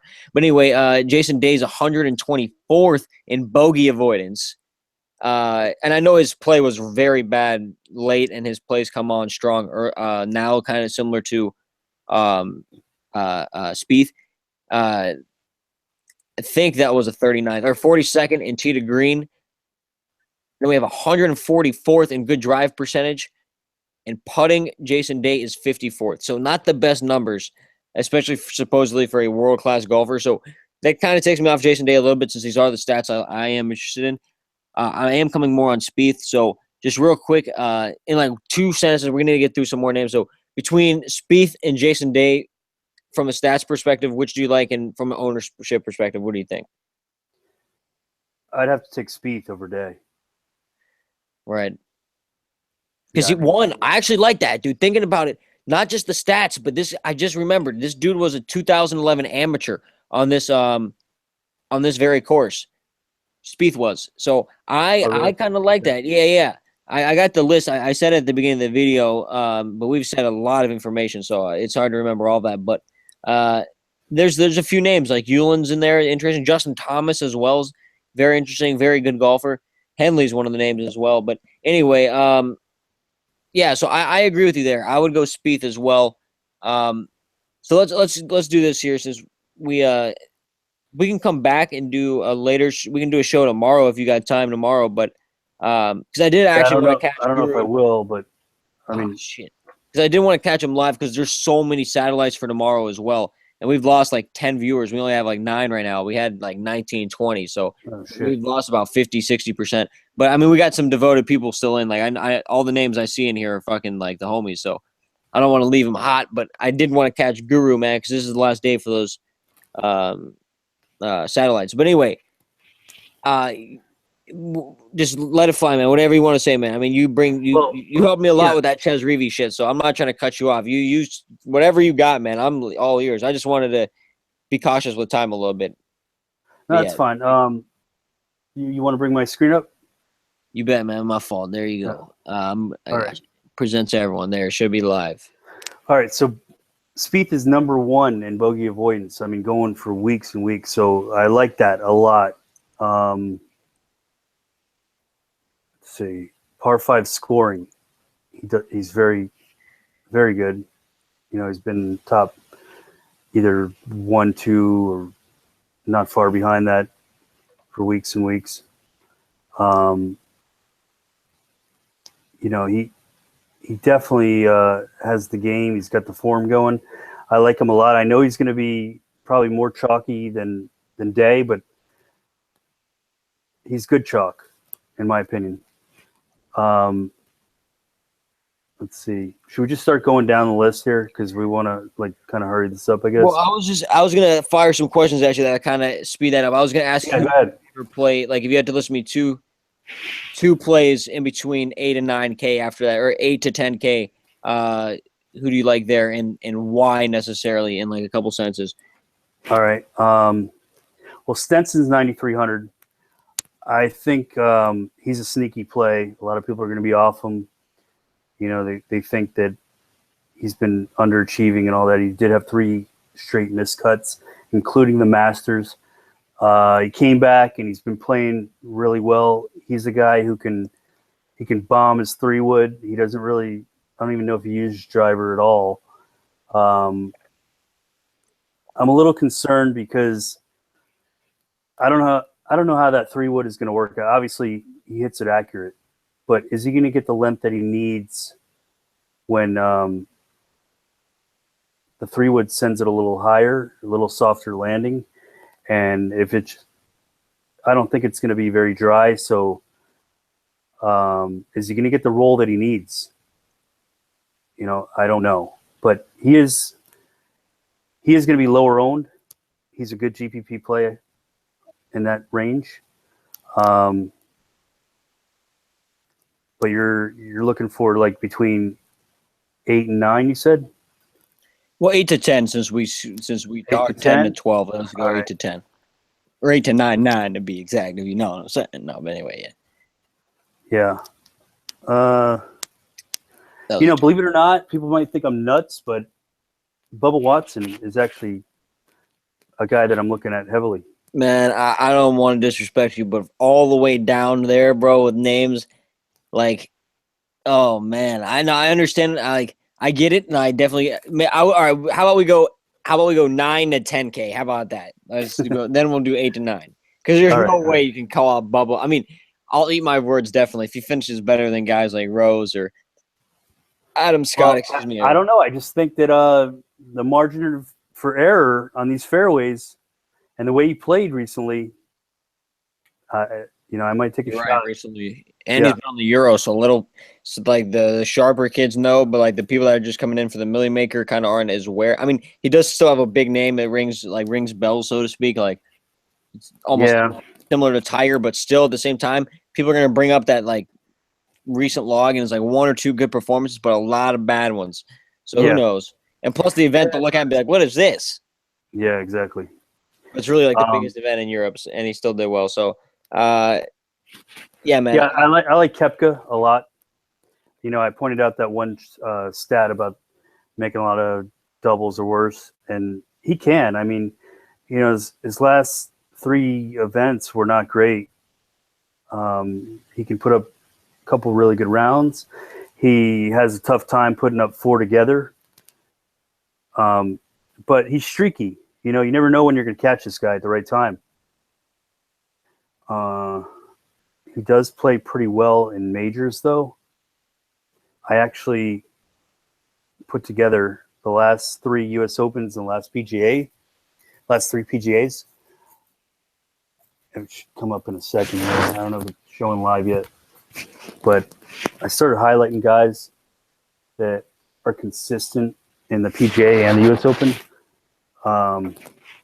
Martin Keimer is usually there. Obviously, DJ, he's all over the leaderboard. I like him this year. He's further down in price than we're talking right now, so we don't need to talk about him at the moment. But let's see. I think Hideki might be under-owned or low-owned, I should say. I don't know if you could call it under-owned. He's got a problem with putting. But the thing is that he's a great ball striker. And with these greens that roll really true, he could actually do pretty well. If he's hitting it close enough. Brandon Grace, I like him. Mickelson. Brandon Grace is actually very sneaky. If you check his Vegas odds, I think he's already down to 40 to 1. I have it brought up here. No, I'm not going to switch it, so I'm just going to let you know. Yeah, he's 40 to 1 currently. I'm going to refresh it just to make sure. I think Bovada does auto refresh, but just to get up to the second here, I'm going to refresh it here. Still 40. So, yeah, not bad for a guy that doesn't have much exposure. Like, in a field like this, like he's tied with guys like Kisner and Koepka, both at 40, as well as Thomas Peters. And I think a guy that's not really been talked about at all is a guy like Justin Thomas. I mean, also Justin Rose. But Justin Rose, I don't want to keep going from spot to spot, but that's kind of what we got to do from. I think Justin Rose at this point is like one of those guys that like doesn't get any talk, but he's like automatic. So it's just like put him in there. Like he always garners 22% ownership or like 18% ownership, but like he gets no touts or any talk. It's just like he's kind of just like he fits every roster. He's always right there. So I think Justin Rose is still going to get up there in ownership, and I think he's still a good play. I think some people are going to play the narrative like, oh, Sergio wins the Masters. Well, shit, Justin Rose is going to win the U.S. Open now. And that's a weird narrative, but Justin Rose has a very solid game, and we'll see. I'm going to do more research, definitely, and that's why I plan to go live some more tomorrow. I've been doing a lot of baseball as well, I'm not an all golf guy, so I'm not like that. That's why I'm never like I can never do this full time really because I'm looking at baseball. I'm doing all the other shit. Like I fucking do UFC. I got a card at 4:30 in the morning this Saturday. It's gonna be nuts. Oh man, they're gonna be in where are they gonna be? I don't even remember what country. Singapore. That's where they're gonna be. But anyway, guys, back to the golf. All right, so I agree. I'm about ready to get going, man. If you Yeah. are, let's just answer some questions in the chat, and then I got these notes on my phone. I'm gonna run through one more time that I just think are real important, just to as a last note type of thing, and then we can both finish with whatever we want here. So, ACP said, or Andrew Pierce, ACP, whatever, said, no baseball for me tomorrow. Haha. I feel you, man. Only a few bucks. Only a few bucks. I'm gonna try to win me a satellite. I want to. So far, I'm winning a lot more money back than I thought. I was looking at like minus $200 today, but now I'm looking at like minus 27, minus $35. But anyway, oh, Jordan, for real. Jordan said a lot of people he's seeing that like Grace. Interesting. Fuck Elliot, dude. Who's Elliot? What do you mean by Elliot? Who's Elliot? Yeah, I don't know who that is.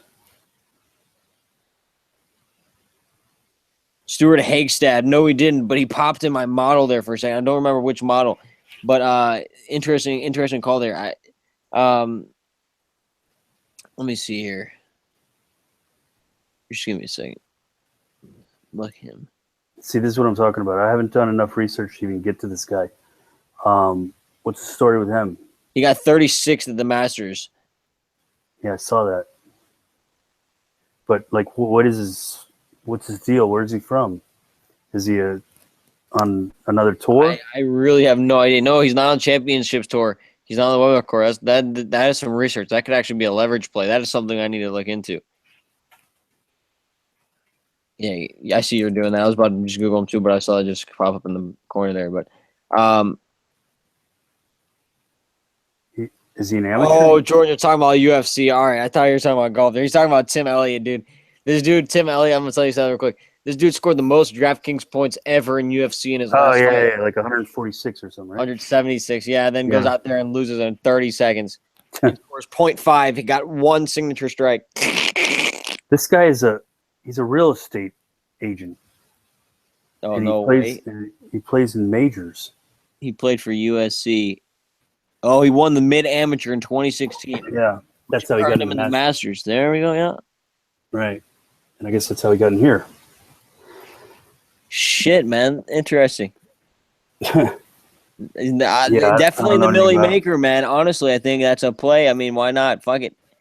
Fuck it. Did he, is he I mean, not about making one lineup. For everyone. Okay, no, he's an amateur. For the 11 viewers in here that only are, like, for the guys that only have one lineup that are just trying it, do not put Stuart Hagstad in your lineup, I would suggest. Because here's the thing. Let's talk about this since we're about to close up. I think we should end with the construction of the $1 million maker. And this is going to take me a little bit, so if you don't mind, I'm just going to speak just here for a quick second. So this is set up. So there's $3.5 million. Let me just read this little thing I wrote down first here. So, I wrote that the Millie Maker has roughly 122,600 entries with a $33 entry fee. That means DK is making $4,045,800, which is a rake, which means they are profiting $545,000 $545,800. Wait, sorry, $545,000, bro. $545,800. My apologies there. Sorry, it's getting late. I'm tripping. Anyway, yeah, so they're making a good coin off this. So the rake is getting bigger and bigger. I don't have the rake. I read this online. That's why I put the rake for this event. But I think in last year's Millie Maker, their rake was $400,000. Now it's gone up a little bit. So first place is winning $1 million. Then it drops all the way to $150,000.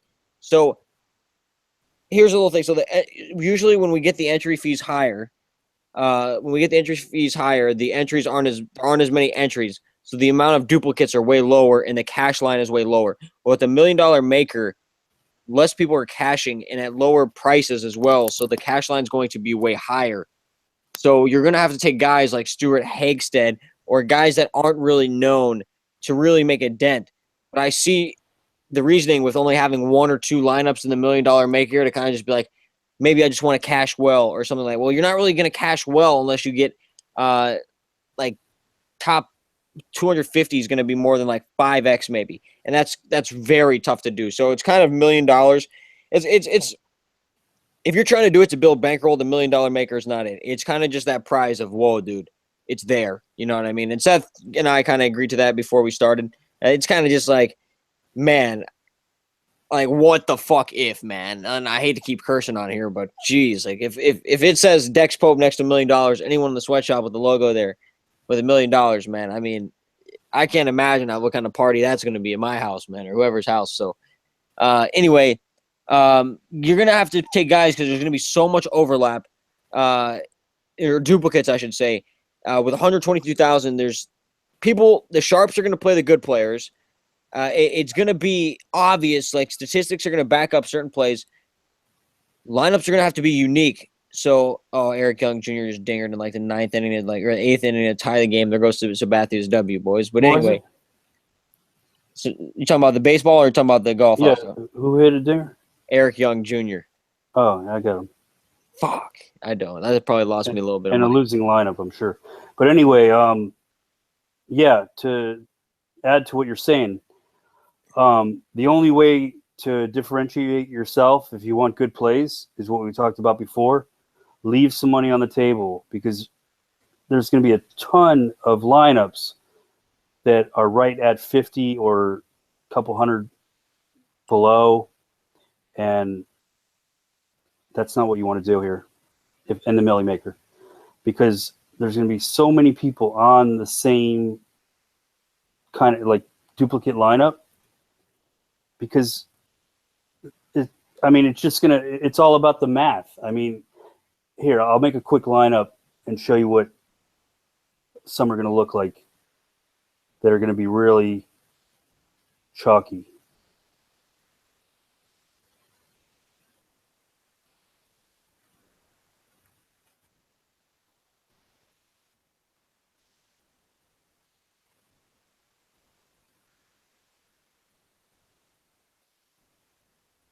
Because you can actually go like this. No, you can't do that.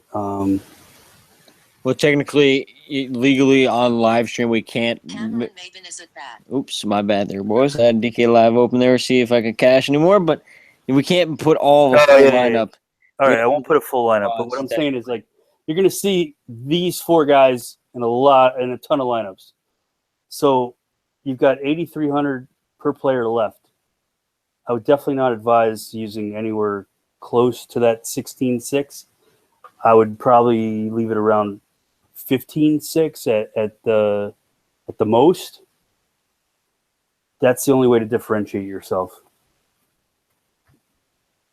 Because otherwise, I mean, it's going to be in this event, there's going to be a lot of people that are just fading so many guys, and the player pools are going to be so similar that that's really the only way to get any kind of variance. So I'll leave it at these 4, so you know who, like, in my opinion, I mean, Dex, do you agree that's a pretty chalky core right there?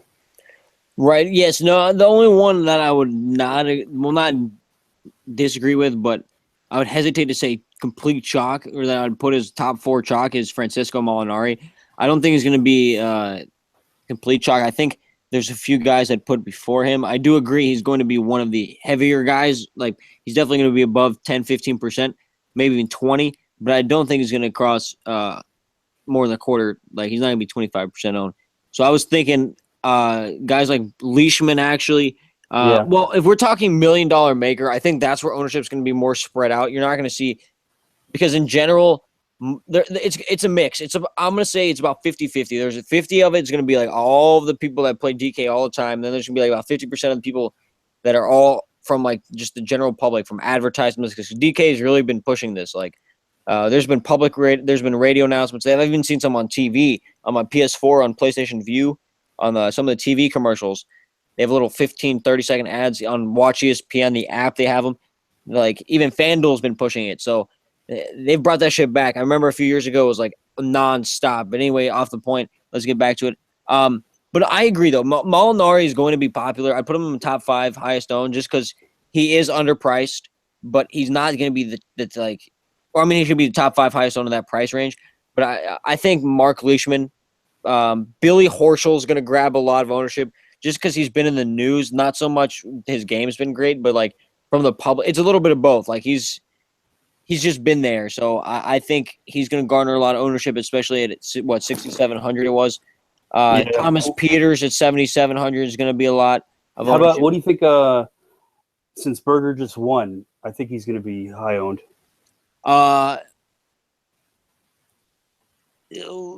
Yes, but I wouldn't put him in top 5. Like I wouldn't consider him in the chalk. Like he's not going to be. I don't see him. I don't see him top 8 in ownership, maybe top 10. I don't know. I just think this field is so stacked that Daniel Berger still hasn't really proven himself. He's kind of won in those weaker fields. Recently he's just been doing well in like weaker fields, and he still blows up. Like I could see him not doing much. I don't know. You think of Charlie Hoffman? Oh man, I haven't looked at him at all. And he's like the guy that won me the money in the Masters, even though he blew up on Sunday. But I don't know, man. Charlie's game just for me doesn't. It kind of fits, but not enough for me to. Definitely in the $1 million maker, I can see it because he's going to be very low owned, sub 8%, and he's a golfer. He's shown that he can win anywhere, or he can play anywhere, and I don't know, man. I can understand it. There's definitely no way. There's no merit to being like, nah, nope. Like, there's no reason to cross him off. You know what I mean? It's just how much of him do you want? You know what I mean?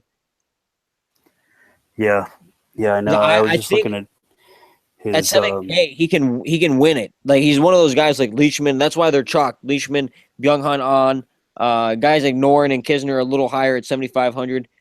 Even Louis Oosthuizen at 7,400. Guys like them, Lowry, Billy Ho, the guys I mentioned that with the crazy Vegas odds to their DK price, pretty much all those guys are going to be the chalk because of those Vegas odds, and just because they're actually good golfers at crazy prices on DK. Like those guys, like I don't know, man. I feel like all of them can win, and that's why they're all going to be chalk because that's what you want in the U.S. Open. At a price like that, you want guys that can win. So if you have DJ or Spieth or Rory, and they just get like a 30th or something, like you're still max cashing, you know. And I'm a little worried because in a $1 million contest, you already know we're not gonna be able to play these guys thinking that that's going to win us a tournament because it's not true. That's going to be sheep. That's 25% ownership right there. So you're going to have to find that guy like fucking I don't know. I got to do some more research. I'm still looking. There's a couple names that I'm thinking about playing. I'm not super high on them. Let me read them off to you here. Oh, Curtis is asking about single entry. Go ahead. I don't think it's as important to go with that strategy in single entry because it's one shot. I kind of tend to treat single entries closer to like a cash lineup because you don't want to get too cute. You've only got one shot, and you want to obviously you want to win ultimately, but if you want to cash, I wouldn't go with anybody that's like a real punt because it's very easy for that guy not to make the cut. And if he doesn't make the cut, then you're pretty much done because the only guys that are going to hit that cash line are, as far as I'm concerned, you're going to be the 6 of 6s. So you want to get all your guys through. That's the main thing, especially in single entry. I wouldn't worry so much about where they're going to finish. The most important aspect is getting a full lineup through. That's what I would concern myself with. So I would try to go for guys that are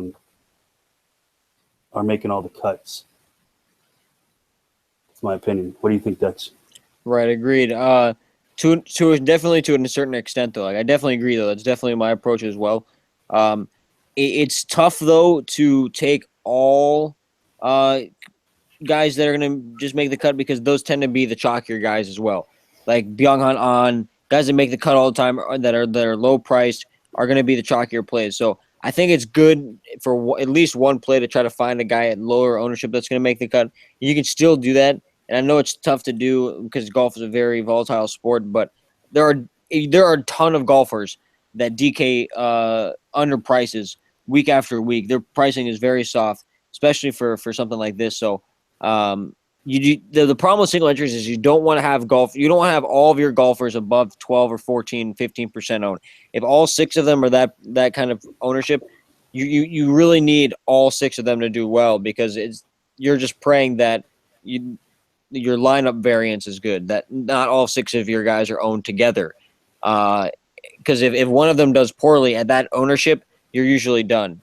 Like that's not going to hold you. If it's 35, 40, 45%, like you're really done. But that's why you really want to find that 6 or 7% guys, like as your 6 guys. So if that kind of goes sour, maybe 5, 6%, if that goes sour and your other 5 plays are solid, you might still hang on that min cash line. But if you get too high on that ownership, all 6 of your guys, you might get into waters that you might not be able to swim there. So that's why I like to kind of mix it a little bit more. Definitely optimized though, like cash oriented. Like you definitely have some safe plays. Like I'm definitely not just going to play 6 GPP plays in there, obviously. But yeah, so. But you know what? After thinking about it while you were talking, it may not be a bad move to save a few bucks on your salary just to differentiate yourself in a single entry, because now in this event especially, because you have so many world-class players and you have so much garbage in the field as well. So like I said, that pool is really going to shrink as far as going with safe plays. So, even though there's 156 guys in this event, I think that you can get it down pretty quickly to about 30 and then start trimming that down because there's so many guys that you don't want to have anything to do with. Unless, of course, you're max entering. But when it comes to like a few entries, I think you really want to trim down your player pool as small as possible, because if you get it right, you're going to be able to cash all of them. If you have it spread out too much, you're just going to shoot yourself in the foot. If you, especially with such a top heavy tournament, if you end up tripling your buy-in on one entry, that does you no good when you got 10 entries. You're only getting a third of your money back. So what you want to try to do is get your player pool really solid and kind of on the small side, so that the hope is if everyone in your pool makes it through and a couple of them finish high or win, one guy wins, then there's a good chance that you can cash in the majority of them and you're going to do really well. I'm not saying you're going to take home the million. You might, you never know. But the main priority here is to try not to lose your buy-in. So that's what you want to do, and then you can just have upside from there. Because there's nothing worse than going into that weekend with 10 lineups that are all 4 or 5 out of 6, and you're done. Especially in a milli maker, you got nothing there. You got no shot whatsoever. I mean, the winning lineup is going to have probably 5 guys in the top 10. Well, actually, I don't know, man. Well, I may agree with that, but I don't know. It's tough to decide because scoring means so much. It's going to be so difficult to decide early now. Like, if there's a hole in one by chance, like one of these freak par 3s or like maybe a albatross or something. Oh yeah, that moves a guy in 30th up to top 5. Yeah, or if the guy, just the points in general, the birdies and the eagles are going to come so slow. Like if someone, this is the one course that if someone hits a hole in one, if he's not on your team, you might as well or if he is, let's just put it this way: if he is, you might as well just go wait at the bank right now.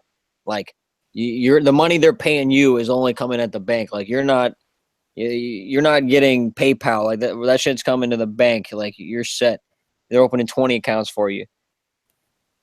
But anyway, that was a terrible reference there. I don't know what I was doing, but anyway, big money is what I'm saying. So anyway, I do want to get into some MLB with Mo. I think he might be getting it off. We've been doing this for so long here, but it's always good to chop it up. So, and yo, I gotta thank you on air, dude, for Ches Reavy. That thing you showed yesterday, dude, that was priceless, man.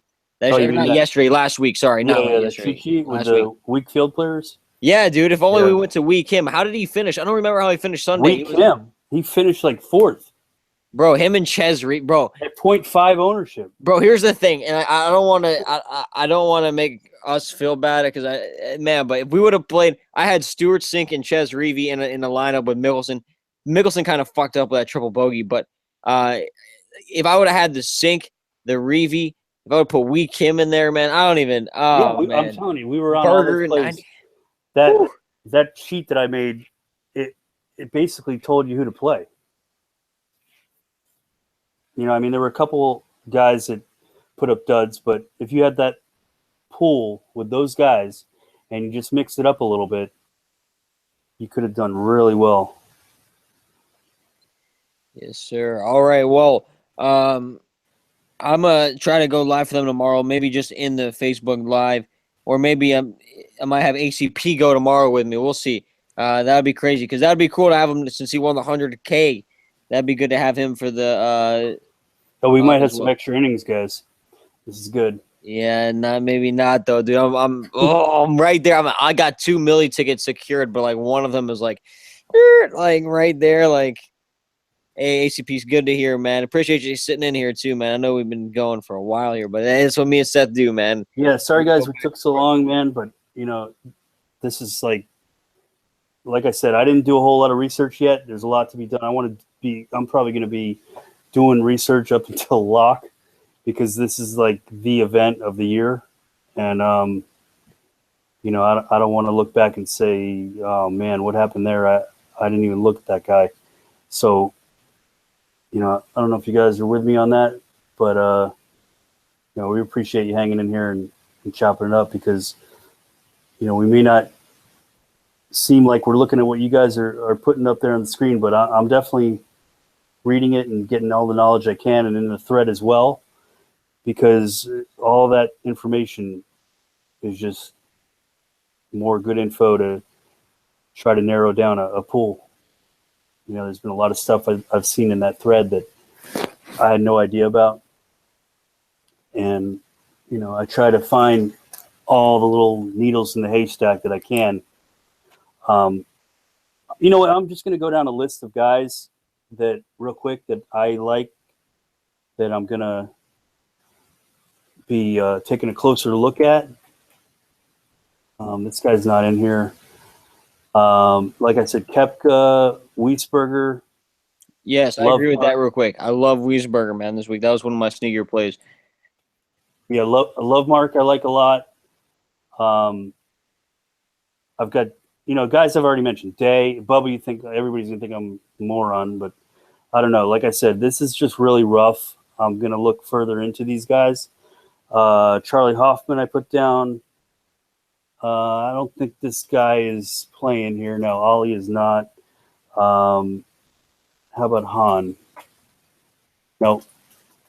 Patrick Cantlay here? No. No. Sergio and Louis. So far, those are the guys that really caught my eye based on a couple things I was looking at.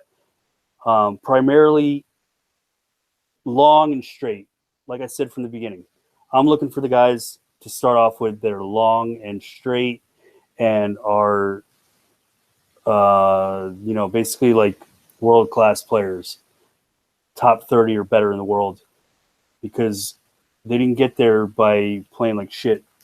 You know, they're consistently good players, but these guys can dominate a golf course. They won't be able to dominate this one, but they're going to give it a better shot than the guys that are, you know, just kind of, you know, poking the ball down the fairway.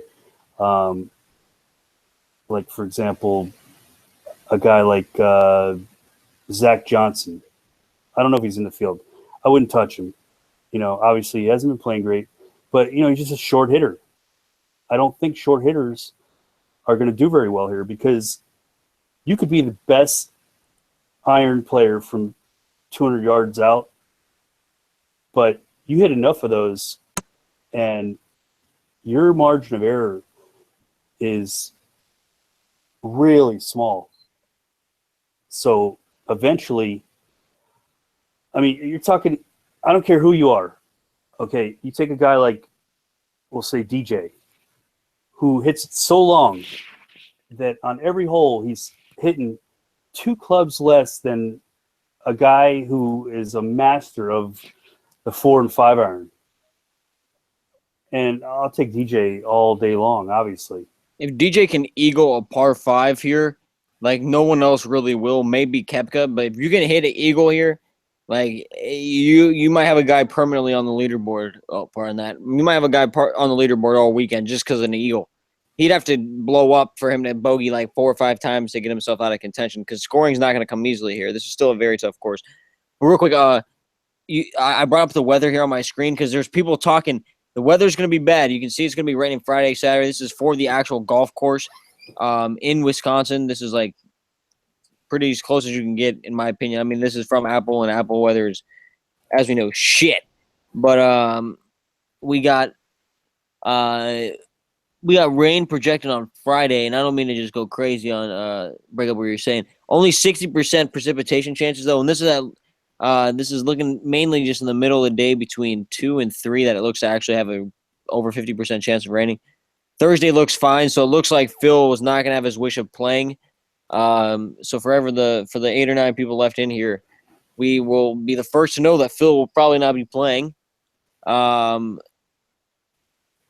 not worried about Saturday, Sunday rain. It's only 30%, so that doesn't look good. It looks like we're gonna be clean all weekend. So, Seth, if you don't mind, if you want to keep going with them, dude, I can shut off and you can keep going, dude, if you want. But I'm gonna probably get going here. I'm getting real sleepy. I gotta get up early tomorrow. Take my car to the fucking mechanic at like 9. So, no, I'll tell you what. We'll break it up here, but let's definitely try to keep that thread going. Any information that you guys get, anything you hear that one of the guys on social media might be saying, or any players' comments, all that stuff is important. When you hear a guy like McDowell say what he said when I quoted him, saying that it's not a course for shorter hitters, especially if it's wet.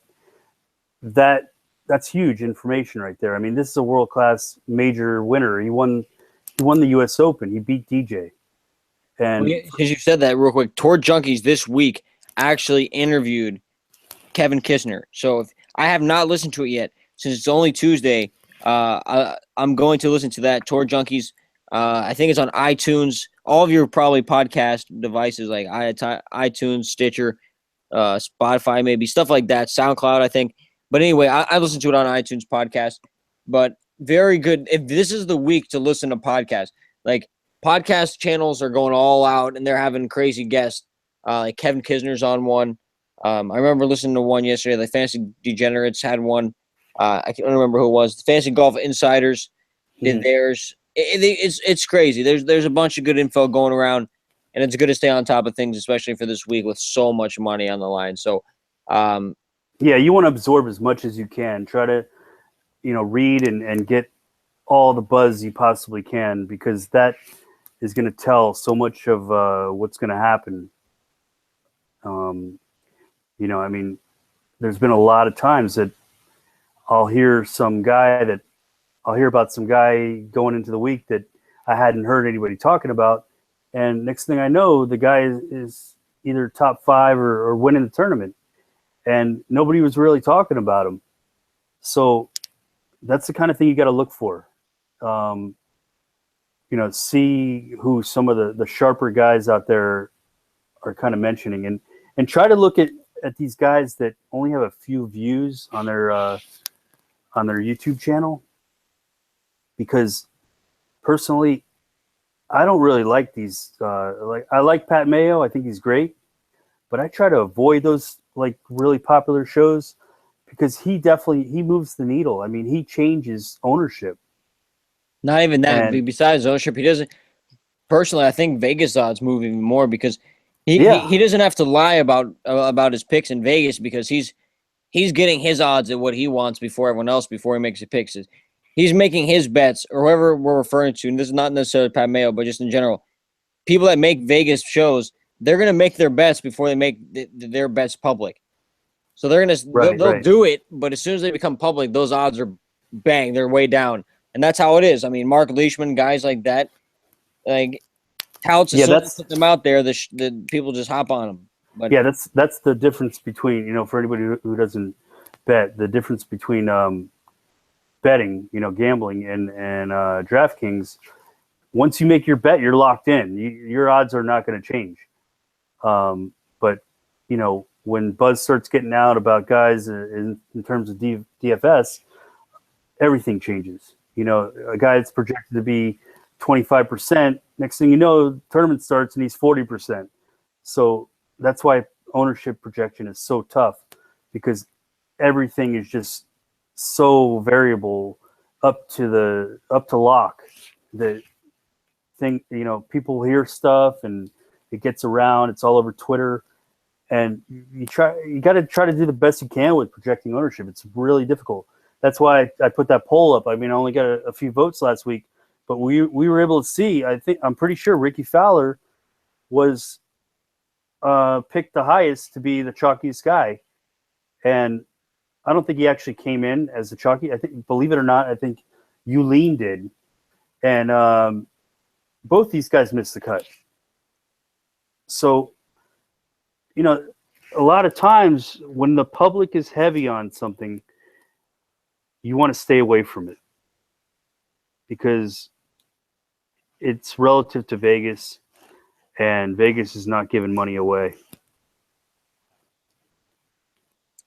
right. Well, all right, man. We're hitting 105 over here on the East Coast. Yeah. So I'm about ready to shut it down. I just checked Vegas to see if we got any line move. I do want to point this out, and I promise not to go too far with this, but you're seeing just because people aren't doing well, they're still respecting the games of Stenson. He's still at 30-1. That's better than guys like Koepka and Peters and Scott. Actually, they're both 30, but Justin Thomas, Kisner, he's better than Kuchar. Like they're still showing him respect. So just because his game might not be there, that might be a good GPP play, Millie Maker play. You never know with guys like that. So anyway, I'm about to fucking pass out, guys. To be honest, I'm ready to hit the hay. So I'll be up tomorrow, and just like Seth said about 4 or 5 minutes ago, try to keep that thread up. We're gonna try to keep going in the thread. This is big money this week. Like money can be made this week to change someone's life. So, and that's what I'm aiming for. So that's gonna be big time. If that can happen to one of us, especially in the shop, because that's like family out here. So let's get that done. Seth, any last words there, my man? Yeah, actually, I just want to do one last thing here. Let me just hopefully find it. Just give me 1 second here.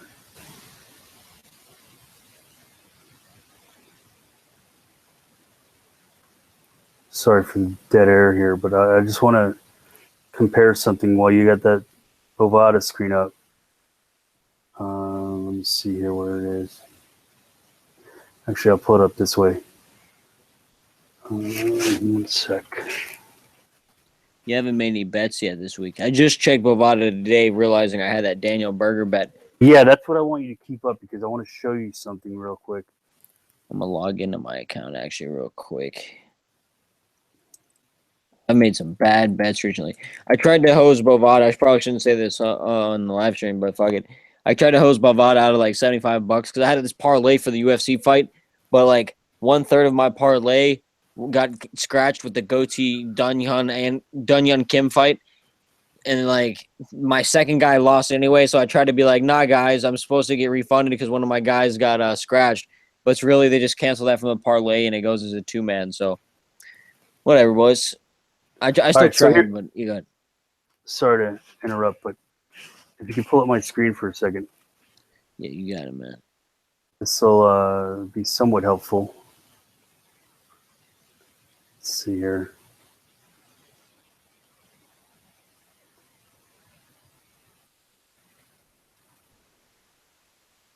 All right. I copy and pasted this yesterday, actually 2 days ago. I just want to see what, and this is actually all odds from Bovada on 612. So it was actually yesterday because we just went to 614 a few minutes, an hour ago. But anyway, DJ's been plus 750. Okay, Spieth stayed the same. Yo, I don't want to interrupt you, bro, but I was just scrolling through my satellites. I have 4 satellites, 0.2 points out of the money with no innings left, bro.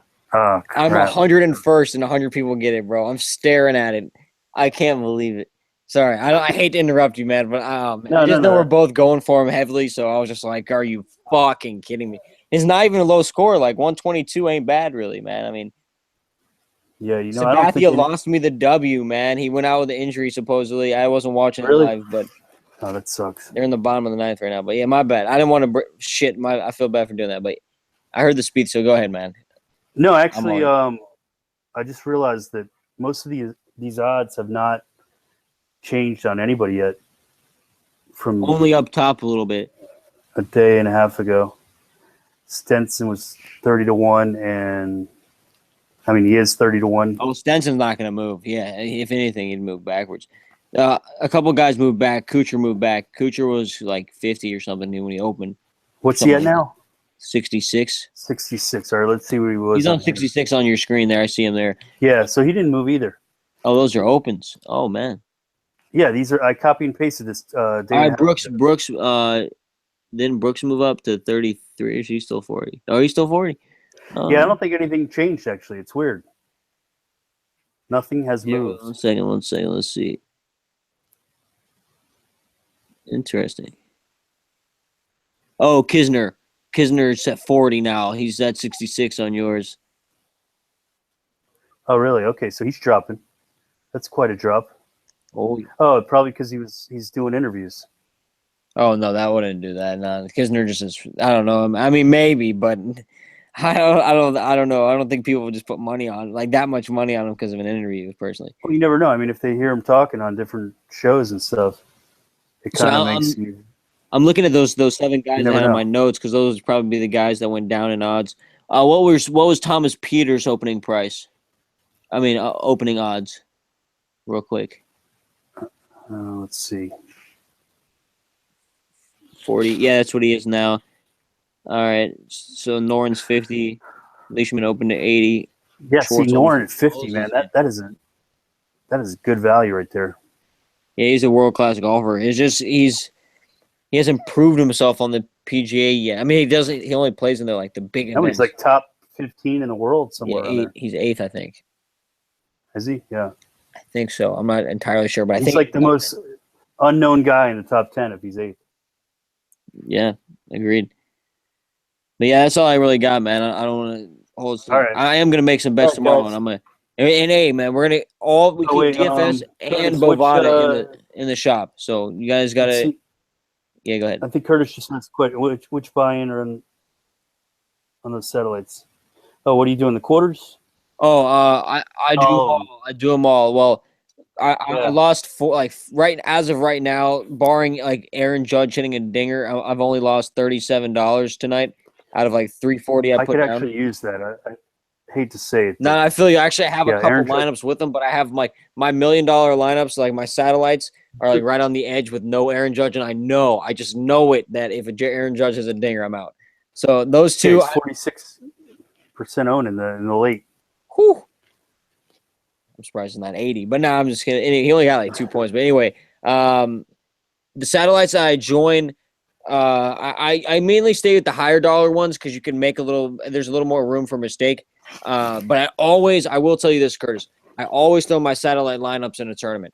Like tonight, my plan was to only make satellites. I was going to max enter the quarter because you can only put 20 in the quarter, which is $5. Or it was $2.25 actually. I don't even remember. My math is all messed up, but something like that. I didn't win any of my quarters because literally it's fucking winning 20 grand in a big tournament. like your odds aren't very good. It's like 1 out of, I think, 125. And then let's see, I entered them all, but I won today. I won in the $4, which I'm very surprised at, but I'm like right there on the cusp. I barely missed the 7. The 7's where you have the best chance, but if you miss, you lose the most money. You know what I mean? So it's Yeah, up that's to what I'm you. gonna be. It all depends on how strong your lineup is, or how, it's on you, man. If you're good, if you're obviously better with baseball, I assume if this is your first time coming to golf, so if you feel real confident, I'd go $7 because then you're gonna rack up the satellites. But if not, you're gonna lose some money, and I'd stay with like the $1, the $4. But those are also harder to cash, so I might as well feel more confident with the lineup. I don't know, man. It's tough. But always throw them in a tournament is what I'd suggest there. I keep spieling on and on. But all right, I really All right, got to get it fellas. going here. Yeah, man. All right, but Yeah, for yeah. everyone, We'll keep it talk in the easy. thread. Let's keep it going because we got another maybe 30 hours or so. So Amen. And this is a public video, so if there are any people that are not a member of the sweatshop, they're like, "What the hell are these kids talking about?" You go to Dfs Sweatshop.com, and we are all chopping it up on the Facebook VIP. And we had one guy, a buddy of ours. I don't know if he's still here. He might be playing Call of Duty. I'm about to add him on the PS4 here in a minute.